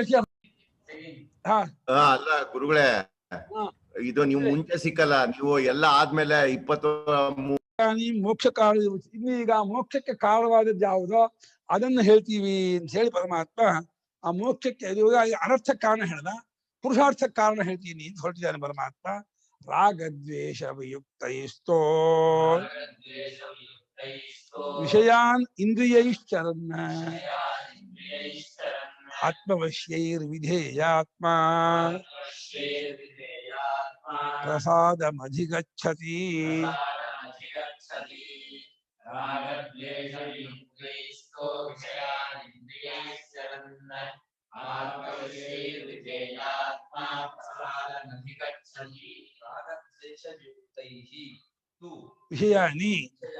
ವಿಷಯಾನಿನ ಹೇಳ್ಕೊಡ್ಯಾನಿ ಇಂದ್ಯಾ ಇಂದ್ರಿಯೈಹಿ ಚರನ್ ಆತ್ಮವಶ್ಯೈಹಿ ವಿಧೇಯಾತ್ಮ ಪ್ರಸಾದಂ ಅಧಿಗಚ್ಚತಿ. ವಿಷಯಾನಿಂದಾನೆ ಸರಿ, ನಾನು ನೋಡೋಲ್ಲ ಅಲ್ಲಿ ವಿಷಯಾನಿಂದ ವಿಷಯಾನ್ ಇಂದ್ರಿಯೈಹಿ ಚರನ್. ಯಾವಾಗಲೂ ರಾಗದ್ವೇಷ ಬಿಟ್ಕೊಂಡು ಇಂದ್ರಿಯ ವ್ಯವಹಾರ ಮಾಡ್ಬೇಕಂತೆ. ಯಾರು ನೋಡುವಾಗ್ಲೂ ಯಾವ ವಸ್ತು, 4 ವಸ್ತು, ವ್ಯಕ್ತಿ, ವಿಷಯ ಮತ್ತೆ ಕ್ರಿಯೆ. ವಸ್ತು ನೋಡುವಾಗ್ಲೂ ರಾಗದ್ವೇಷ ಬಿಟ್ಟು ನೋಡ್ಬೇಕಂತೆ, ವ್ಯಕ್ತಿ ನೋಡ್ಬೇಕಾದ್ರೂ ರಾಗದ್ವೇಷ ಬಿಟ್ಟು, ಯಾವ ಕ್ರಿಯೆ ಮಾಡ್ಬೇಕಾದ್ರೂ ಯಾವ ಇದನ್ನು ನೋಡ್ಬೋದು. ಮತ್ತು ಯಾವ ಟಾಪಿಕ್ಕು, ರಾಜಕೀಯ ಮಾತಾಡ್ಲಿ, ವ್ಯವಹಾರ ಮಾತಾಡ್ಲಿ, ಅಥವಾ ಲೌಕಿಕವಾಗಿ ರಾಗದ್ವೇಷ ಬಿಟ್ಟು ಮಾತಾಡ್ಬೇಕು. ಟಾಪಿಕ್ ಅಲ್ಲೂ ರಾಗದ್ವೇಷ ಇರಬಾರ್ದು, ವ್ಯಕ್ತಿ ಬಗ್ಗೆನೂ ರಾಗದ್ವೇಷ ಇರಬಾರ್ದು, ವಸ್ತು ಬಗ್ಗೆನೂ ಇರಬಾರ್ದು, ಕ್ರಿಯೆ ಬಗ್ಗೆಯೂ ಇರಬಾರ್ದು. 4 ರಾಗದ್ವೇಷ ಇಲ್ಲ ಅಂದ್ರೆ ನೀ ಎಲ್ಲಾ ಕಡೆ ಗೆದ್ದೆ ನೀನು. ರಾಗದ್ವೇಷ ಬರೋದು 4 ಇಲ್ಲ, ವ್ಯಕ್ತಿಗಳ ಬಗ್ಗೆ ಜಾಸ್ತಿ ಬರುತ್ತೆ. ಕೆಲವು ನಮ್ಮವರು, ಕೆಲವರು ಯಾಕೆ ಗೊತ್ತಿಲ್ಲ. ಇವರೆಲ್ಲ ನಮ್ಮವರು, ಇವರೆಲ್ಲ ನಮ್ಮ ಇರ್ರಿ, ಯಾಕೆ ಮಾಡ್ಕೊಂಡ ಹಂಗಿಲ್ಲ. ಆಮೇಲೆ ಅಷ್ಟೇ ಕೆಲವು ಇದು ಪದಾರ್ಥವೂ ಅಷ್ಟೇ, ಪದಾರ್ಥಗಳ ಬಗ್ಗೆ ಇದೆಲ್ಲ ನಂದಾಗಿರೋ ಚೆನ್ನಾಗಿದೆ, ನಮ್ದಾಗಿರೋ ದಮ್ಮ ಹಾಗಾದ್ರೆ ನಮ್ ತೋಟ ಚೆನ್ನಾಗಿದೆ, ನಮ್ಮ ಮನೆ ಚೆನ್ನಾಗಿದೆ, ನಮ್ಮ ಅಣ್ಣ ಚೆನ್ನಾಗಿದೆ, ನಮ್ಮ ಅಪ್ಪ ಅಮ್ಮ ಯಾವ್ದಲ್ಲ ಅಪ್ಪ ಅಮ್ಮ ಅವರು ಚಂದನ. ನಿಮ್ಮ ಅಪ್ಪ ಅಮ್ಮ ನಿಮ್ ಚಂದ ಆದ್ರೆ ಅವ್ರ ಅಪ್ಪ ಅಮ್ಮ ನಿಮ್ ಚಂದ ಆಗಲ್ಲಪ್ಪ, ಅವ್ರಿಗೆ ನಿಮ್ಮ ಅಪ್ಪ ಅಮ್ಮ ಚಂದ ಏನಲ್ಲಪ್ಪ. ಭ್ರಾಂತಿ ಇದೊಂದು ಮನುಷ್ಯನಿಗೆ. ಆದ್ರೆ ಯಾವ ಜಾಗದಲ್ಲೂ ರಾಗವೂ ಇಟ್ಕೋಬಾರ್ದು, ದ್ವೇಷವೂ ಇಟ್ಕೋಬಾರ್ದು. ನಾವು ರಾಗ ಮಾತಾಡ್ಕೊಳ್ತಿದ್ದೀನಿ, ದ್ವೇಷ ಬಂದೇ ಬರುತ್ತೆ. ದ್ವೇಷ ಬಿಡ್ತೀನಿ ಅಂದ್ರೆ ರಾಗವನ್ನು ಬಿಡ್ಬೇಕು. ರಾಗ ಅದು ಒಂದಕ್ಕೊಂದಕ್ಕೆ ಪ್ರತಿಸ್ಪರ್ಧಿ, ಪ್ರತಿದ್ವಂದ್ವಿಯಾಗಿ ಪದಾರ್ಥ. ಒಂದಿರಲ್ಲ ಅನ್ನೋದಿಲ್ಲ, ಒಂದಿಟ್ಕೊಂಡು ಇನ್ನೊಂದು ಬಂದೇ ಬರುತ್ತೆ. ಹಾಗಾಗಿ ಎರಡೂ ಬಿಡ್ಬೇಕೆ ಹೊರತು ಒಂದಿಟ್ಕೊಳ್ತೀನಿ ಅಂತ ಆಗೋದೇ ಇಲ್ಲ. ಈಗ ರಾಗದ್ವೇಷಗಳಿಂದ ವಿಯೋಗಗೊಂಡ ಬಿಡುಗಡೆಗೊಂಡ ಯಾವುದನ್ನು ಹಚ್ಕೋಬೇಡ, ಯಾವುದನ್ನು ಅಂಟ್ಕೋಬೇಡ, ಯಾವುದನ್ನು ತಿರಸ್ಕಾರ ಮಾಡಬೇಡ, ದ್ವೇಷ ಮಾಡಬೇಡ. ಎರಡೂ ನ್ಯೂಟ್ರಲ್ ಆಗಿ ನೋಡು, ಬರೀ ಅದೊಂದು ಪರಿಚಯಾತ್ಮಕವಾಗಿ ವ್ಯವಹಾರ ಮಾಡು. ಇದೊಂದು ಕುರ್ಚಿ, ಇದೊಂದು ಮನುಷ್ಯ, ಇದೊಂದು ವಸ್ತು, ಇದೊಂದು ಹೀಗೆ ನೋಡ್ಬೇಕೆ ಹೊರತು ಅದು ಚೆನ್ನಾಗಿದೆ, ಅನುಕೂಲವಾಗಿದೆ, ಹಾಗಿದೆ, ಹೀಗಿದೆ ಗುಣಗಾನ ಮಾಡ್ಕೋಬಾರ್ದು. ರಾಗ ಅಂದ್ರೆ ಪ್ರೀತಿಯನ್ನು, ದ್ವೇಷ ಅಂದ್ರೆ ಕೋಪವನ್ನು ಅಥವಾ ತಿರಸ್ಕಾರವನ್ನು ಬಿಟ್ಟ ಇಂದ್ರಿಯಗಳಿಂದ ವಿಷಯಗಳೊಡನೆ ಯಾರು ಓಡಾಡ್ತಾ ಇರ್ತಾನೋ, ವಿಷಯಹೀನೆ ವಿಷಯಗಳೊಡನೆ ಇಂದ್ರಿಯಗಳನ್ನು ಓಡಾಡ್ತಾ ಇರ್ತಾನೋ, ಪರಿಚಯಾತ್ಮಕವಾದ ವ್ಯವಹಾರ ಮಾಡ್ತಾ ಇರೋದು. ಎಲ್ಲದೂ ಬರೀ ಪರಿಚಯಾತ್ಮಕ ವ್ಯವಹಾರವೇ, ಅಭಿಮಾನ ಪುರಸ್ಸರವಾದ ವ್ಯವಹಾರ ಇಲ್ಲ. ಆವಾಗ ಆತ್ಮವಶ್ಯ, ತನ್ನ ಅಧೀನವಾಗಿರ್ತಕ್ಕಂತಹ ಇಂದ್ರಿಯಗಳಿಂದ ಹಾಗೆ ಓಡಾಡ್ತಾ ಇದ್ರೆ ಅವನು ವಿಧೇಯಾತ್ಮ ಭವತಿ. ವಿಧೇಯಾತ್ಮ ಇತ್ಯುಕ್ತೆ ಸಹ ವಿಧೇಯ ಇಚ್ಛಾತಃ ಅಂತಃಕರಣ ತದೀಯೇ ವಶೇ ವರ್ತತೆ ವಿಧೇಯಾತ್ಮ. ತಾನು ಹೇಳ್ದಂಗೆ ಅಂತಃಕರಣ ಕೇಳುತ್ತೆ. ಇವಾಗ ನೋಡೋ, ಇವಾಗ ಧ್ಯಾನ ಕೂತಿದ್ದೀವಿ, ಇನ್ನೊಂದು ಗಂಟೆ ಕಾಲ ನೀನು ಆ ನಾರಾಯಣ ಚಿಂತನೆ ಕೂತ್ಮೇಲೆ ನಾರಾಯಣ ವಿಚಾರ ಈಗ ಬರಬಾರ್ದು ಅಂದ್ರೆ ಕರೆಕ್ಟ್ 60 ನಿಮಿಷ ಹಾಗೆ ಇರುತ್ತೆ. ಇನ್ನು ಆಮೇಲೆ ಮತ್ತೆ ನಿನ್ನ ಕೇಳುತ್ತೆ, ಈಗ ಹೋಗ್ಬೋದಾ, ಇವಾಗ ಇನ್ನು ಮುಂದುವರ್ಸ್ಬೇಕಾದ್ರೆ ಇನ್ನು ಮುಂದುವರ್ಸುತ್ತೆ, ಸಾಕು ಬಿಡು ಅಂದ್ರೆ ಬಿಡ್ತೀನಿ ಅಂತೆ. ಅಷ್ಟು ಮಟ್ಟಿಗೆ ಇವನ ಅಂತಃಕರಣ ಇವನ ಇಚ್ಛೆ ಅಂತ ನಡ್ಕೊಂಡ್ಬಿಡತ್ತೆ, ಇವನ ಅಧೀನವಾಗ್ಬಿಡತ್ತೆ. ಆ ವಿಧೇಯಾತ್ಮ ಇತ್ಯುಕ್ತೆ ವಿಧೇಯ ಅನ್ನೋದು ಧಾತು ಯೋಗ್ಯ ಧ್ಯೇಯ, ವಿ ಉಪಸರ್ಗ, ಅದು ಡುಧಾನಿ ಧಾನದೊಳಗೆ ನೆತ್ಪ್ರತ್ಯಯ. ವಿಧೇಯ ಧ್ಯೇಯ ಇಡಲ್ಪಟ್ಟದ್ದಾದ, ತಾನು ವಿಶೇಷವಾಗಿ ಎಲ್ಲಿ ಇಡಬೇಕು ಅಲ್ಲಿ ಇಟ್ಟದ್ದಾಗಿರುವ ಅಂತಃಕರಣ ಉಳ್ಳವನಾಗ್ತಾನೆ. ಅವಾಗ ಆ ಪ್ರಸಾದ ಅಧಿಗಚ್ಚತಿ. ಪ್ರಸಾದ ನಾಮ ಪ್ರಸನ್ನತಾಂ, ಸ್ವಚ್ಛತಾಂ, ತಿಳಿಯಾಗುವಿಕೆಯನ್ನು ಪಡ್ಕೊಳ್ತಾನೆ. ಅಂತಃಕರಣ ಕ್ರಿಸ್ಟಲ್ ಕ್ಲಿಯರ್ ಆಗ್ಬಿಡುತ್ತೆ, ಒಳ್ಳೆ ಸ್ಫಟಿಕ ಫಳ ಫಳ ಹೊಳಿಸ್ಕೊಂಡ್ಬಿಡುತ್ತೆ. ಅದರಲ್ಲಿ ರಾಗದ್ವೇಷ ಇಲ್ವಲ್ಲ, ರಾಗದ್ವೇಷವೇ ಮಲಿನ ಕೊಳೆ, ಅದೇ ಕಲ್ಮಶ. ಕಷ್ಫಲವ ಕಲ್ಮಶವ ಎರಡೂ ಆಗುತ್ತೆ. ಕಲ್ಮಶ ಅಂದ್ರೆ ಅದೇ, ಕಷ್ಫಲ ಅಂದ್ರೆ ಅದೇ. ಅಂತಃಕರಣಕ್ಕೆ ಕಷ್ಮಲ ತುಂಬ, ರಾಗದ್ವೇಷ ಅನ್ನೋದು ಕಷ್ಮಲ. ಅದು ಬಳ್ಕೊಂಡ್ಬಿಟ್ರೆ ಏನು ಚೋಚಲ್ಲ, ಏನು ಗೊತ್ತಾಗಲ್ಲ. ರಾಗದ್ವೇಷ ಬಿಟ್ಟು ವ್ಯವಹಾರ ಮಾಡ್ತಾ ಮಾಡ್ತಾ ಅಂತಃಕರಣ ತಿಳಿ ಆಗ್ಬಿಡ್ತದೆ, ಪ್ಯೂರ್ ಆಗ್ಬಿಡ್ತದ. ಸಮಸ್ತ ವಿಚಾರ ಹೋಗುತ್ತೆ. ನೀ ಸ್ವತಂತ್ರವಾಗಿ ವ್ಯಾಕರಣ ಓದು, ಅದು ಮೀಮಾಂಸೆ ಓದು, ಅರ್ಥ ಆಗ್ಬಿಡುತ್ತೆ. ಅಷ್ಟು ಶಕ್ತಿ ಬಂದ್ಬಿಡುತ್ತೆ. ಆ ಬುದ್ಧಿ ತಿಳಿಯಾಗ್ಬಿಟ್ರೆ ಆ ತಿಳಿಯಾದ ಬುದ್ಧಿಗೆ ಏನ್ ವಿಷಯ ಕೊಟ್ಟರು ಗೊತ್ತಾಗೋಲ್ಲ ಅಂತ ಇಲ್ಲ. ನಮ್ಮ ಸ್ವಾಮಿಗೆ ಬೆಟ್ಟ ಸ್ವೀಕೊಂಡು ಹೋಗ್ತಿತ್ತು ಆ ಬುದ್ಧಿ. ಏನು ಆ ಇಷ್ಟ ಸಿದ್ಧಿ, ಬ್ರಹ್ಮಸಿದ್ಧಿ, ಅದ್ವೈತ ಸಿದ್ಧಿ ಓದಿದಾರ ಗುರು. ಓದಕ್ ಹೋಗೋ ಅದ್ವೈತ ಸಿದ್ಧಿನ, ಅದೇನು ಕಬ್ಬಣ ಕಟ್ಲೆ ಅಂದ್ರೆ ಅದು ಕುತರ್ಕದ ಇದು ಅರಣ್ಯ, ಕುತರ್ಕದ ಅರಣ್ಯ ಅದು. ಅದನ್ನು ಭೇದ ಮಾಡ್ಕೊಂಡಿದ್ದಾರೆ ಗುರು. ಇದೇ ಬರ ಇಷ್ಟೇ ಓದಕ್ಕೆ ಆಗಲ್ಲ ಅದ್ವೈತ ಸಿದ್ಧಿನ. ನಾನು ನೋಡಿದ ಇದು ಅರ್ಥ ಆಗೋದಲ್ಲ ಅಂತ ಬಿಟ್ಬಿಡೆ. ಕೊನೆಗೆ ಯಾವ್ದಕ್ಕೆ ತಪ್ಪು ಓದಿದ್ದ ತಪ್ಪು ಅದ್ವೈತ ಸಿದ್ಧಿ ಮಧುಸೂದನ ಸರಸ್ವತಿ ಸ್ವಾಮಿಗಳು. ಮಂಡಲ ಮಿಶ್ರ ಬ್ರಹ್ಮಸಿದ್ಧಿ,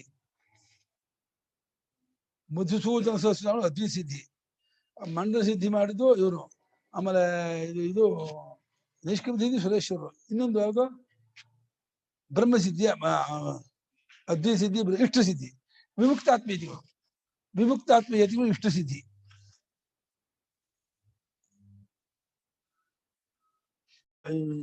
ನಿಷ್ಕ್ರಮ ಸಿದ್ಧಿ ಒಂದೇ ಕರೆಕ್ಟ್ ಸಿದ್ಧಿ. ಆ ಮೂರು ಅಸಿದ್ಧಿಯೇ ಸಿದ್ಧಿ ಅಂತ ತಿಂತಾರೆ ಅಷ್ಟೇ. ಎಂತ ಸಿದ್ಧಿಯೂ ಅಲ್ಲ. ಪ್ರಸಾದ ಮಧಿಗಚ್ಚತಿ, ಪ್ರಸನ್ನತೆಯನ್ನು ಹೊಂತಾನೆ, ಸರಿಯಾಗಿ ಬರ್ಕೊಳ್ತಾನೆ. ರಾಗದ್ವೇಷ ವಿಯುಕ್ತೈ, ರಾಗಶ್ಚ ದ್ವೇಷಶ್ಚ ರಾಗದ್ವೇಷೌ. ಯಾವ ಸಮಾಸ? ದ್ವಂದ್ವ ಸಮಾಸ. ರಾಗ ಮತ್ತು ದ್ವೇಷಗಳೇ ರಾಗದ್ವೇಷಗಳು. ರಾಗ ಅಂದ್ರೇನೋ ವಿಷಯದಲ್ಲಿರುವ ಪ್ರೀತಿ, ದ್ವೇಷ ಅಂದ್ರೆ ತಿರಸ್ಕಾರ, ಅಸೂಯೆ ಅಲ್ಲ. ಅದು ದ್ವೇಷ ಅಂದ್ರೆ ಅದು ಹೇಟ್ ಮಾಡೋದು, ವಿಷಯದನ್ನ ಇದು ಮಾಡೋದು, ಕೋಪ ಅದ್ರ ಬಗ್ಗೆ. ತತ್ಪುರಸ್ಸರಾಹಿ ಇಂದ್ರಿಯಾಣಾಂ ಪ್ರವೃತ್ತಿ ಸ್ವಾಭಾವಿಕಿ ಬದೇ ಬಿಟ್ಟು ಶಂಕರಾಚಾರ್ಯ. ಇದು ಸ್ವಾಭಾವಿಕ ಅಂತ ಇದ್ದಾರೆ. ತತ್ಪುರಸ್ಸರನ ರಾಗದ್ವೇಷ ಪುರಸ್ಸರ, ರಾಗದ್ವೇಷ ಮುಂದೆ ಮಾಡಿಕೊಂಡೇ ಇಂದ್ರಿಯಗಳು ವ್ಯಾಪಾರ ಮಾಡಿದ್ರು ಸ್ವಾಭಾವಿಕ ಅಂದ್ರೆ ಸೂಕ್ಷ್ಮ ಗಮನಿಸ್ಬೇಕು. ನಾವು ಏನನ್ನು ನೋಡ್ಬೇಕಾದ್ರೆ ಒಂದು ಪೇಟೆಯಲ್ಲಿ ಬೀದಿ ಹೋಗ್ತಿರ್ಬೇಕಾದ್ರೆ ಒಂದು ಅಂಗಡಿ ನೋಡಿದೆ, ತರಕಾರಿ ಅಂಗಡಿನೋ, ಚಿನ್ನದ ಅಂಗಡಿನೋ, ಪಾತ್ರೆ ಅಂಗಡಿನೋ, ದಿನಸಿ ಏನ್ ನೋಡಿದ್ರು ಕೂಡ ನಾ ಸುಮ್ಮನೆ ನೋಡಿದ್ನೋ ಅದು ಹಿಂದ್ಗಡೆ ಏನಾದ್ರು ರಾಗದ್ವೇಷ ಇಟ್ಟು ನೋಡಿದ್ರು ಪರೀಕ್ಷೆ ಮಾಡ್ಕೊಂಡು ಇದ್ದೇ ಇರುತ್ತೆ ಅಂತ. ನಾವು ಕಸಗಡ್ಡಿ ನೋಡ್ಬೇಕಾದ್ರು ಒಂದು ಉದಾಸೀನ ಭಾವನೆಯೋ, ತಿರಸ್ಕಾರ ಭಾವನೆಯೋ, ಅನುಕೂಲ ಭಾವನೆಯೋ ಇದ್ದೇ ಇರುತ್ತೆ. ಸುಮ್ಮನೆ ಇಂದ್ರಿಯ ನೋಡೋದೇ ಇಲ್ಲ ವಿಷಯವನ್ನ ಇಂದ್ರಿಯವನ್ನ ವಿಷಯ ನೋಡ್ತು ಅಂದ್ರೆ ಒಂದು ಅನುಕೂಲವೋ ಪ್ರತಿಕೂಲ ಭಾವನೆ ಇಟ್ಟೇ ನೋಡುತ್ತೆ.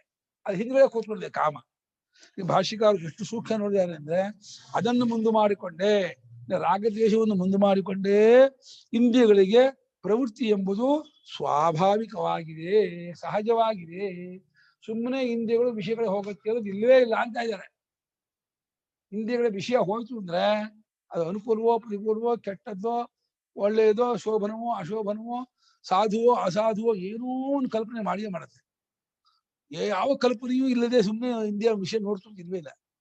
ಕಣ್ಣು ಒಂದೇ ಅಲ್ಲ, ಕಿವಿ ಆಗಲಿ, ಮೂಗಾಗಲಿ, ನಾಲಿಗೆ ಆಗಲಿ, ಪ್ರತಿಯೊಂದು ಇಂದ್ರಿಯವು ತಮ್ಮ ತಮ್ಮ ವಿಷಯದಲ್ಲಿ ಏನೋ ಒಂದು ಒಳ್ಳೆಯದೋ ಕೆಟ್ಟದ್ದೋ ಒಂದು ಸ್ಟೇಟ್ಮೆಂಟ್ ಕೊಟ್ಕೊಂಡು ಹೋಗ್ತಾ ಇರುತ್ತೆ. ಸೂಕ್ಷ್ಮ, ಬಹಳ ಸೂಕ್ಷ್ಮ ಗಮನಿಸ್ಬೇಕು ಇದನ್ನ. ಅದನ್ನು ಭಾಷಿಕರು ಸ್ವಾಭಾವಿಕವಾಗಿದೆ ಅಂತ ಇದ್ದಾರೆ. ಎಲ್ಲರ ಇಂದ್ರಿಯದಲ್ಲೂ ಈ ಗುಣ ಸ್ವಾಭಾವಿಕವಾಗಿದೆ, ಇದನ್ನ ಮೆಟ್ಕೋಬೇಕು. ರಾಗದ್ವೇಷವನ್ನು ಬಿಟ್ಟು ನೋಡೋದನ್ನ ಅಭ್ಯಾಸ ಮಾಡ್ಕೋಬೇಕು. ತತ್ರ ಯೋ ಮುಖ್ಯರ್ಭವತಿ ಸತಾಭ್ಯಾಂ ವಿಯುಕ್ತೈಃ ಶ್ರೋತ್ರಾದಿಭಿಃ ಇಂದ್ರಿಯೈಃ ವಿಷಯಾನ್ ಅವರ್ಜನೀಯಾನ್ ಚರನ್ ಉಪಲಭಮಾನಃ. ಇಲ್ಲಿ ಆ ರಾಗದ್ವೇಷ ಪುರಸ್ಸರವಾಗಿ ಇಂದ್ರಿಯ ಹೋಗುತ್ತೆ ಅಂತ ಆದಾಗ ಆ ಜಾಗದಲ್ಲಿ ಮುಮುಕ್ಷು ಅನಿಸ್ಕೊಂಡವನು ಯಾವನಿದ್ದಾನೆ ಅವನಿಗೆ ಉಪದೇಶ ಮಾಡ್ತಿದ್ದಾನೆ. ಲೌಕಿಕರಿಗೆ ಶಂಕರಾಚಾರ್ಯ ಉಪದೇಶ ಮಾಡಕ್ ಹೋಗಲ್ಲ. ಯಾರು ವಿಷಯಾಸಕ್ತರೋ ಭೋಗಾಸಕ್ತರು ಅವ್ರೇನು ಅವನ ಹಣೆ ಬರ. ನಾನು ಮುಮುಕ್ಷು, ನಾನು ಮುಕ್ತನಾಗಬೇಕು ಅಂತಿದ್ದೆ, ಫಸ್ಟ್ ನೀ ಇದನ್ನು ಫಾಲೋ ಮಾಡ್ಬೇಕು ಅಂತ ಇದ್ದಾರೆ. ಯಾವ್ದನ್ನ?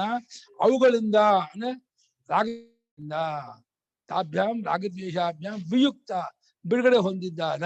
ಅಂದ್ರೆ ಶ್ರೋತ್ರವೇ ಮುಂತಾದ ಇಂದ್ರಿಯಗಳೊಡನೆ ವ್ಯವಹಾರ ಮಾಡುವಾಗ ಅವರ್ಜನೀಯ ವಿಷಯ, ಯಾವುದನ್ನು ಬಿಡಕ್ ಆಗುದೇ ಇಲ್ವೋ ಅಂತ ವಿಷಯ ಮಾತ್ರ ಅದು ನೋಡ್ಬೇಕು, ಅದು ರಾಗದ್ವೇಷ ಬಿಟ್ಟು ನೋಡ್ಬೇಕು. ಆದ್ರೆ ಎಲ್ಲಾ ವಿಷಯವನ್ನು ರಾಗದ್ವೇಷ ಬಿಟ್ಟು ನೋಡ್ತೀನಿ ನೋಡಕ್ ಹೋಗ್ಬಾರ್ದು. ನಾ ಸಿನಿಮಾ ಹೋಗ್ಬಿಟ್ಟು ರಾಗದ್ವೇಷ ಬಿಟ್ಟು ನೋಡ್ತೀನಿ ನೋಡಕ್ ಹೋಗ್ಬಾರ್ದು. ಯಾವ ವಿಷಯಗಳನ್ನ ನೋಡದೆ ಇರೋಕ್ಕಾಗಲ್ವೋ ಅಥವಾ ಕೇಳದೆ ಇರೋಕ್ಕಾಗಲ್ವೋ, ಅನುಭವಿಸದೇ ಇರೋಕ್ಕಾಗಲ್ವೋ, ಊಟ ಆಗಲಿ, ಊಟ ಅನ್ನಬಾರ್ದು ಅಥವಾ ದೇಹ ಸ್ಥಿತಿ ಮಾತ್ರಕ್ಕೆ ಸಂಚಾರವಾಗಲಿ, ಅದು ನೋಡೋದು ಕಣ್ಮುಚ್ಕೊಂಡು ನಡೆಯಕ್ಕಾಗಲ್ಲಪ್ಪ. ಕಣ್ಮುಚ್ಕೊಂಡು ನಡೆದು ಬಿದ್ದು ಬಿಡ್ತೀಯ ಅಂದ್ರೆ ಕಣ್ಬಿಟ್ಕೊಂಡು ನಡಿಲೇಬೇಕು ಅಂತ ಅನಿವಾರ್ಯವಾದಾಗ ಆಗಲೂ ಕೂಡ ರಾಗದ್ವೇಷ ಬಿಟ್ಟು ಹೋಗ್ಬೇಕು. ನೀನು ಯಾರೋ ಮಾತಾಡೋದು ಕೇಳಿಯೇ ಕೇಳಿಸುತ್ತೆ, ಕಿವಿ ಬೆಂಡ್ ಹಾಕೋಕ್ಕಾಗಲ್ಲ. ಅವಾಗಲೂ ಆ ಪದಗಳಲ್ಲಿ ಅಥವಾ ವಿಷಯಗಳಲ್ಲಿ ರಾಗದ್ವೇಷ ಇಟ್ಕೊಳ್ಳದೆ ನೀನ್ ಕೇಳ್ಬೇಕು. ಕೇಳಲೇಬೇಕಾದಾಗ, ನೋಡ್ಲೇಬೇಕಾದಾಗ, ತಿನ್ನಲೇಬೇಕಾದಾಗ, ಮೂಸಲೇಬೇಕಾದಾಗ, ಮುಟ್ಲೇಬೇಕಾದಾಗ, ಯಾವ್ಯಾವ ಇಂದ್ರಿಯ ಕ್ರಿಯೆಯನ್ನು ಮಾಡಲೇಬೇಕು ಅನಿವಾರ್ಯವೋ ಅಂಥ ಸಂದರ್ಭದಲ್ಲೂ ಕೂಡ ರಾಗದ್ವೇಷಗಳಿಂದ ಬಿಟ್ಟುಕೊಂಡಿದ್ದಾರೆ ಇಂದ್ರಿಯಗಳಿಂದ ನೀನು ನಡ್ಕೋಬೇಕು. ಅದು ಮೊದಲನೇ ಉಪದೇಶ.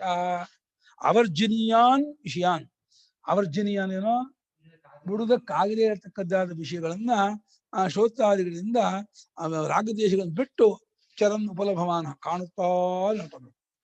ನೀವು ಪರೀಕ್ಷೆ ಮಾಡ್ಕೋಬೇಕು. ಪ್ರತಿ ಕ್ಷಣದಲ್ಲೂ ಆ ಇಂದ್ರಿಯಗಳನ್ನು ಇನ್ಸ್ಟ್ರಕ್ಷನ್ ಕೊಡ್ತಾ ಇರ್ಬೇಕು. ನನ್ನ ಕಣ್ಣು ನೋಡ್ತಾ ಇದೆಯಲ್ಲ, ಎಷ್ಟು ಅಭಿಮಾನ ಪಟ್ಕೊಂಡು, ಎಷ್ಟು ರಾಗದ್ವೇಷ ಇಟ್ಕೊಂಡು ನೋಡ್ತಾ ಇದೆ, ಸಹಜವಾಗಿ ನೋಡ್ತಾ ಅಥವಾ ರಾಗದ್ವೇಷ ಯಾಕೆ ಹಾಗೆ ನೋಡ್ತು, ಪ್ರತಿಪಕ್ಷ ಭಾವನೆ ಮಾಡ್ಬೇಕು. ಯಾವ್ದಾದ್ರು ನೋಡಿ ಇಷ್ಟಪಡ್ತು ಅಂದ್ರೆ ಯಾಕೆ ಇಷ್ಟಪಟ್ಟೆ, ಯಾಕೆ ಇಷ್ಟಪಡೋಕೆ ಏನಿತ್ತು ಅಲ್ಲಿ, ಅದಕ್ಕೆ ಪ್ರತಿಕಾರ ಮಾಡಿ ಅದನ್ನ ಅದಕ್ಕೆ ಇದು ಮಾಡ್ಬೇಕು, ಶಿಕ್ಷೆ ಕೊಡ್ಬೇಕು. ಅವಾಗಲೇ ಅದು ಬಿಡೋದು.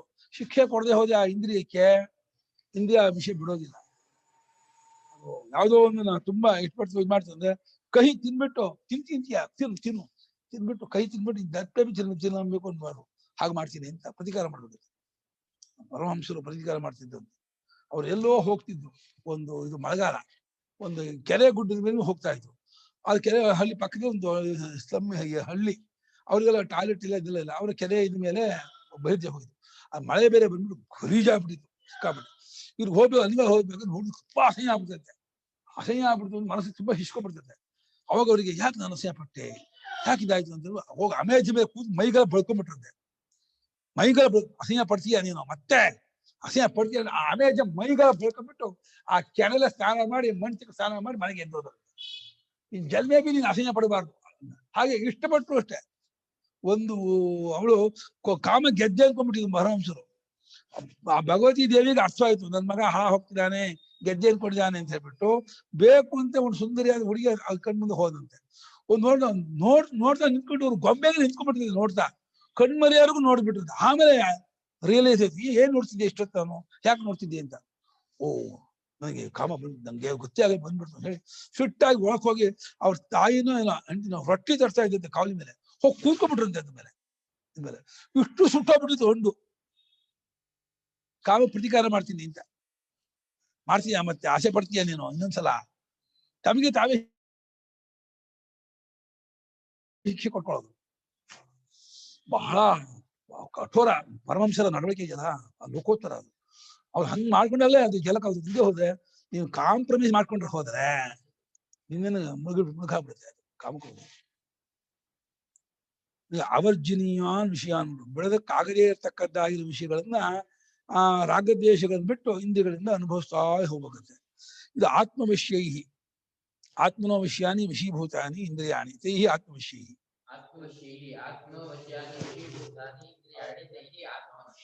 ಆತ್ಮವಿಷಯ ತನಗೆ ವಶವಾದ, ತನಗೇನೆ ಪರಮಾತ್ಮ ಜೀವನಿಗೆ ವಶವಾದ ಹತೋಟಿ ಇರ್ತಕ್ಕದ್ದಾದ ಇಂದ್ರಿಯಗಳು, ಅದು ಆತ್ಮವಿಷಯ.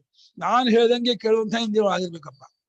ಇದು ಆತ್ಮವಿಷಯಕ್ಕೆ ಅಂತಃಕರಣ ಮಾಡಿದಾರ, ಆತ್ಮನ ಪ್ರಮಾತ್ರ ಮಾಡಿದಾರ, ಪ್ರಮಾತ್ರವೇ ಮಾಡಿದ್ದಾರೆ. ಪ್ರಮಾತ್ರವೇ ತನಗೆ ತನ್ನ ಅಧೀನವಾಗಿ ಇಂದ್ರಿಯಗಳು. ನಾನು ಯಾವ್ದು ನೋಡ್ಬೇಡ ಬಿಲ್ಕುಲ್ ನೋಡಿ ಏನ್ ಮಾಡಿ ನೋಡ್ಬಿಡಲ್ಲ. ಸ್ನೇಹಿತರೆಲ್ಲ ಸಿನಿಮಾ ಹೋಗಿದ್ದಾರೆ, ನಾನು ಹೋಗಲ್ಲ, ಬೇಡ ಹೋಗ್ತೀನಿ, ಬೇಡ ಅವನೇ ತಂದು ಏನ್ ಮಾಡ ಅವೆಲ್ಲ ಹೋಗಿ ನಾನು ಹೋಗಲ್ಲ, ನಂಗೆ ಬೇಕಿಲ್ಲ, ಯಾವ ಕಡೆ ಹೋಗ ಅಷ್ಟೇ ಬಿ ಎ ಮಾಡಿದೆ. ಅಷ್ಟೊತ್ತು ನಾನು ಕಾಯ್ತಿ ಬಾ ಮಾಡ್ತೀನಿ, ರಾಮನಾಮ ಜಪ, ವೇದ ಹೇಳ್ತೀನಿ, ಇಲ್ಲ ವೇದಾಂತ ಗ್ರಂಥ ಓದ್ತೀನಿ, ಇಲ್ಲ ಏನ್ ಮಾಡ್ತೀನಿ. ಹಂಗ್ ಮಾಡ್ಕೊಂಡು ಜೀತ ಮಾಡ್ಬೇಕು. ಹಂಗಾಗಲ್ಲ. ಎಲ್ಲ ಹೊಟ್ಟಿದ್ರೆ ನಾನು ಇನ್ಶರ್ಟ್ ಮಾಡ್ಕೊಂಡು ತನ್ನ ವಶದಲ್ಲಿ ಇಟ್ಕೊಂಡಂತಹ ಇಂದ್ರಿಯಗಳಿಂದ ಕೂಡ್ಕೊಂಡವನಾಗಿದ್ದರೆ ಅವನು ವಿಧೇಯ ಆತ್ಮನಂತೆ. ಅವನು ವಿಧೇಯಾತ್ಮ ಇಚ್ಛಾತಃ ವಿಧೇಯ ಆತ್ಮ ಅಂತಃಕರಣಂ ಯಸ್ಯ ಸ್ವಯಂ ಪ್ರಸಾದಮಧಿಗಚ್ಚತಿ.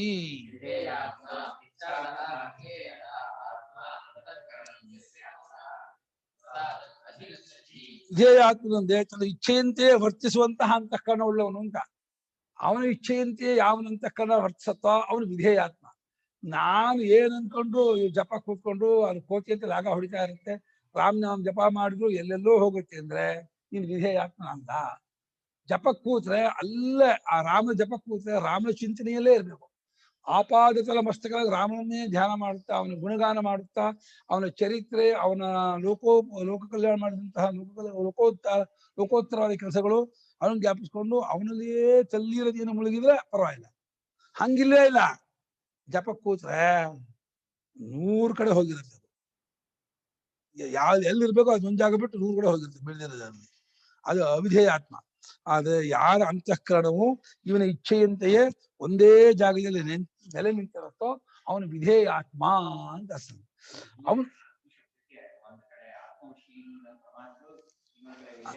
ಅಂತಃಕರಣ ಇಲ್ಲೇ 2 ಮಾಡಿದ್ದಾರೆ. ಅಂತಃಕರಣ ಇಲ್ಲೇ ಮಾಡ್ಬಿಡಲ್ಲ, ಅಲ್ಲಿ ಬೇರೆ ಏನು ಹೇಳಿಲ್ಲ. ಅದರಿಂದ ಪ್ರಮಾತ್ರಿಗೆ ಅರ್ಥ ಅಲ್ಲಿ ಆತ್ಮವಿಷಯ, ಆತ್ಮನೋ ವಿಷಯಾದಿ ಅನ್ನೋದು ಪ್ರಮಾತ್ರಿಗೆ ಅಧೀನವಾಗಿರುವ. ಇಲ್ಲ ಅಂತಃಕರಣ ಅಂತ ಹೇಳಿರೋದ್ರಿಂದ ಮನಸ್ಸು ಬುದ್ಧಿ ಅಂತಃಕರಣ ಅದು ಇವನ ಇಚ್ಛೆಯಿಂದೇ ನಡ್ಕೊಳ್ಳುವಂಥದ್ದು.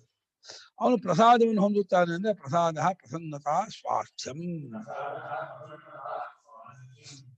ಸ್ವಸ್ಮಿನ್ ತಿಷ್ಠತಿ ಸ್ವಸ್ಥ, ಸ್ವಸ್ಥಸ್ಯ ಭಾವ ಸ್ವಾಸ್ಥ್ಯ. ತನ್ನಲ್ಲಿ ತಾನಿರೋದು ಸ್ವಸ್ಥತೆ, ಪರಸ್ಥ. ಇನ್ನೊಂದಲ್ಲಿರೋದು ವಿಷಯದಲ್ಲಿದ್ದೇ ಪರಸ್ಥ, ತಾನಾಗಿದ್ದೆ ಸ್ವಸ್ಥ. ಅವನು ಪ್ರಸನ್ನತೆಯನ್ನ ಅಂದ್ರೆ ತಿಳಿಯಾಗಿ ತಾನಾಗಿ ನೆಲೆ ನಿಂತುಬಿಡ್ತಾನೆ, ತನ್ನಲ್ಲಿಯೇ ತಾನು ಊರ್ಕೊಂಡ್ಬಿಡ್ತಾನೆ. ಪರಿಶುದ್ಧವಾದಂತಹ ಕೇವಲ ರೂಪದಿಂದ ತಾನು ತನ್ನಲ್ಲಿ ನೆಲೆ ನಿಂತುಬಿಡ್ತಾನೆ, ತನ್ನನ್ನು ಗುರುತಿಸ್ಕೊಂಡು ಮುಕ್ತರಾಗ್ತಾನೆ. ಪ್ರಸಾದೇ ಸತಿ ಕಿಂ ಭವತಿ ಕಿಂ ಸಾಧಿತಿ ಉಚ್ಯತೆ. ಅದೇ ಪ್ರಸನ್ನವಾದ ತಿಳಿಯಾದ್ರೆ ಏನಾಗತ್ತೆ? ಮನಸ್ಸು ತಿಳಿಯಾಯ್ತು, ಶುದ್ಧವಾಯ್ತು, ಸ್ವಚ್ಛವಾಯ್ತು ಅಂದ್ರೆ ಏನಾಗತ್ತೆ ಅಂತ ಕೇಳಿದ್ರೆ ಹೇಳ್ತೀನಿ ಕೇಳಿ. ಪ್ರಸಾದೇ ಸರ್ವ ದುಃಖಾನ ಹಾನಿರಸ್ಯೋಪಜಾಯತೆ.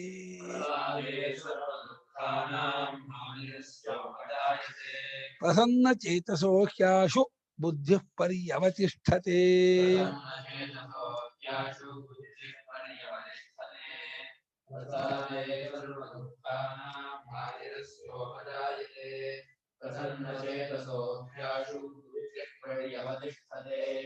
ಪ್ರಸಾದೆ ಸರ್ವ ದುಃಖಾನಾಂ ಹಾನಿಹಿ ಅಸಿ ಅಸ್ಯ ಖುಷಿಯಲ್ಲೋ ಉಪಜಾಯತೆ.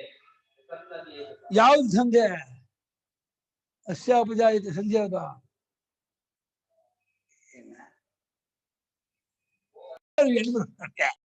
ಈ ಆಸು ಯಾವ ಇಲ್ಲ ಏನ್ ನೋಡಿ.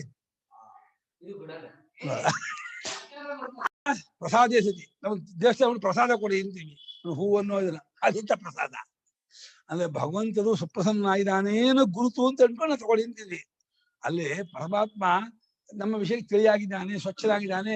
ಕುಡಿ ಪ್ರತೀಕ ಅಂದ್ರೆ ಹೂ ತಗೊಳ್ಳೋದು, ಸಪಾದ ತಗೊಳ್ಳೋದು, ಎಲ್ಲೋ ಹಣ್ಣು ತಗೊಳ್ಳೋದು ಪ್ರಸಾದ ಅಂತ. ಪ್ರಸಾದ ಶಬ್ದಕ್ಕೆ ಅರ್ಥ ಸಾದ ಶಾದ ಸಂಶುದ್ಧವು ಅಂತ. ಸ್ವಚ್ಛತೆಯಿಂದ ಕೂಡಿದ್ದು ಸಾದ ಇತಿ ಶುದ್ಧಿ ಆಗೋದು ಅಂತ. ಪ್ರಕೃಷೇಣ ಸಾಧ ಪ್ರಸಾದ, ಚೆನ್ನಾಗಿ ಶುದ್ಧಿಯಾಗಿರೋದು ಅಂತ. ತಿಳಿಯಾಗಿರುವ ಮನಸ್ಸಿಗೆ ಪ್ರಸನ್ನತೆ ಪ್ರಸಾದ ಅಂತ ಹೇಳ್ತಾರೆ. ಅದಾಗ್ಬಿಟ್ರೆ ಎಲ್ಲ ದುಃಖಗಳು ಹಾನಿ ಆಗತ್ತೆ. ಆಧ್ಯಾತ್ಮಿಕ, ಆದಿಭೌತಿಕ, ಆದಿಭೌತಿಕ. ಅದು ಸರ್ವ ದುಃಖ ನಮ್ದು ಮೂರ್ತಃ ದುಃಖ. ಆಧ್ಯಾತ್ಮಿಕ, ಆದಿಭೌತಿಕ, ಆದಿಭೌತಿಕ ಎಲ್ಲದರ ಹಾನಿಯೂ ಉಂಟಾಗುತ್ತೆ. ಪ್ರಸನ್ನ ಚೇತಸಃ, ಪ್ರಸನ್ನವಾದ ಮನಸ್ಸುಳ್ಳವನಿಗೆ, ತಿಳಿಯಾದ ಮನಸ್ಸುಳ್ಳವನಿಗೆ ಏನಾಗುತ್ತೆ?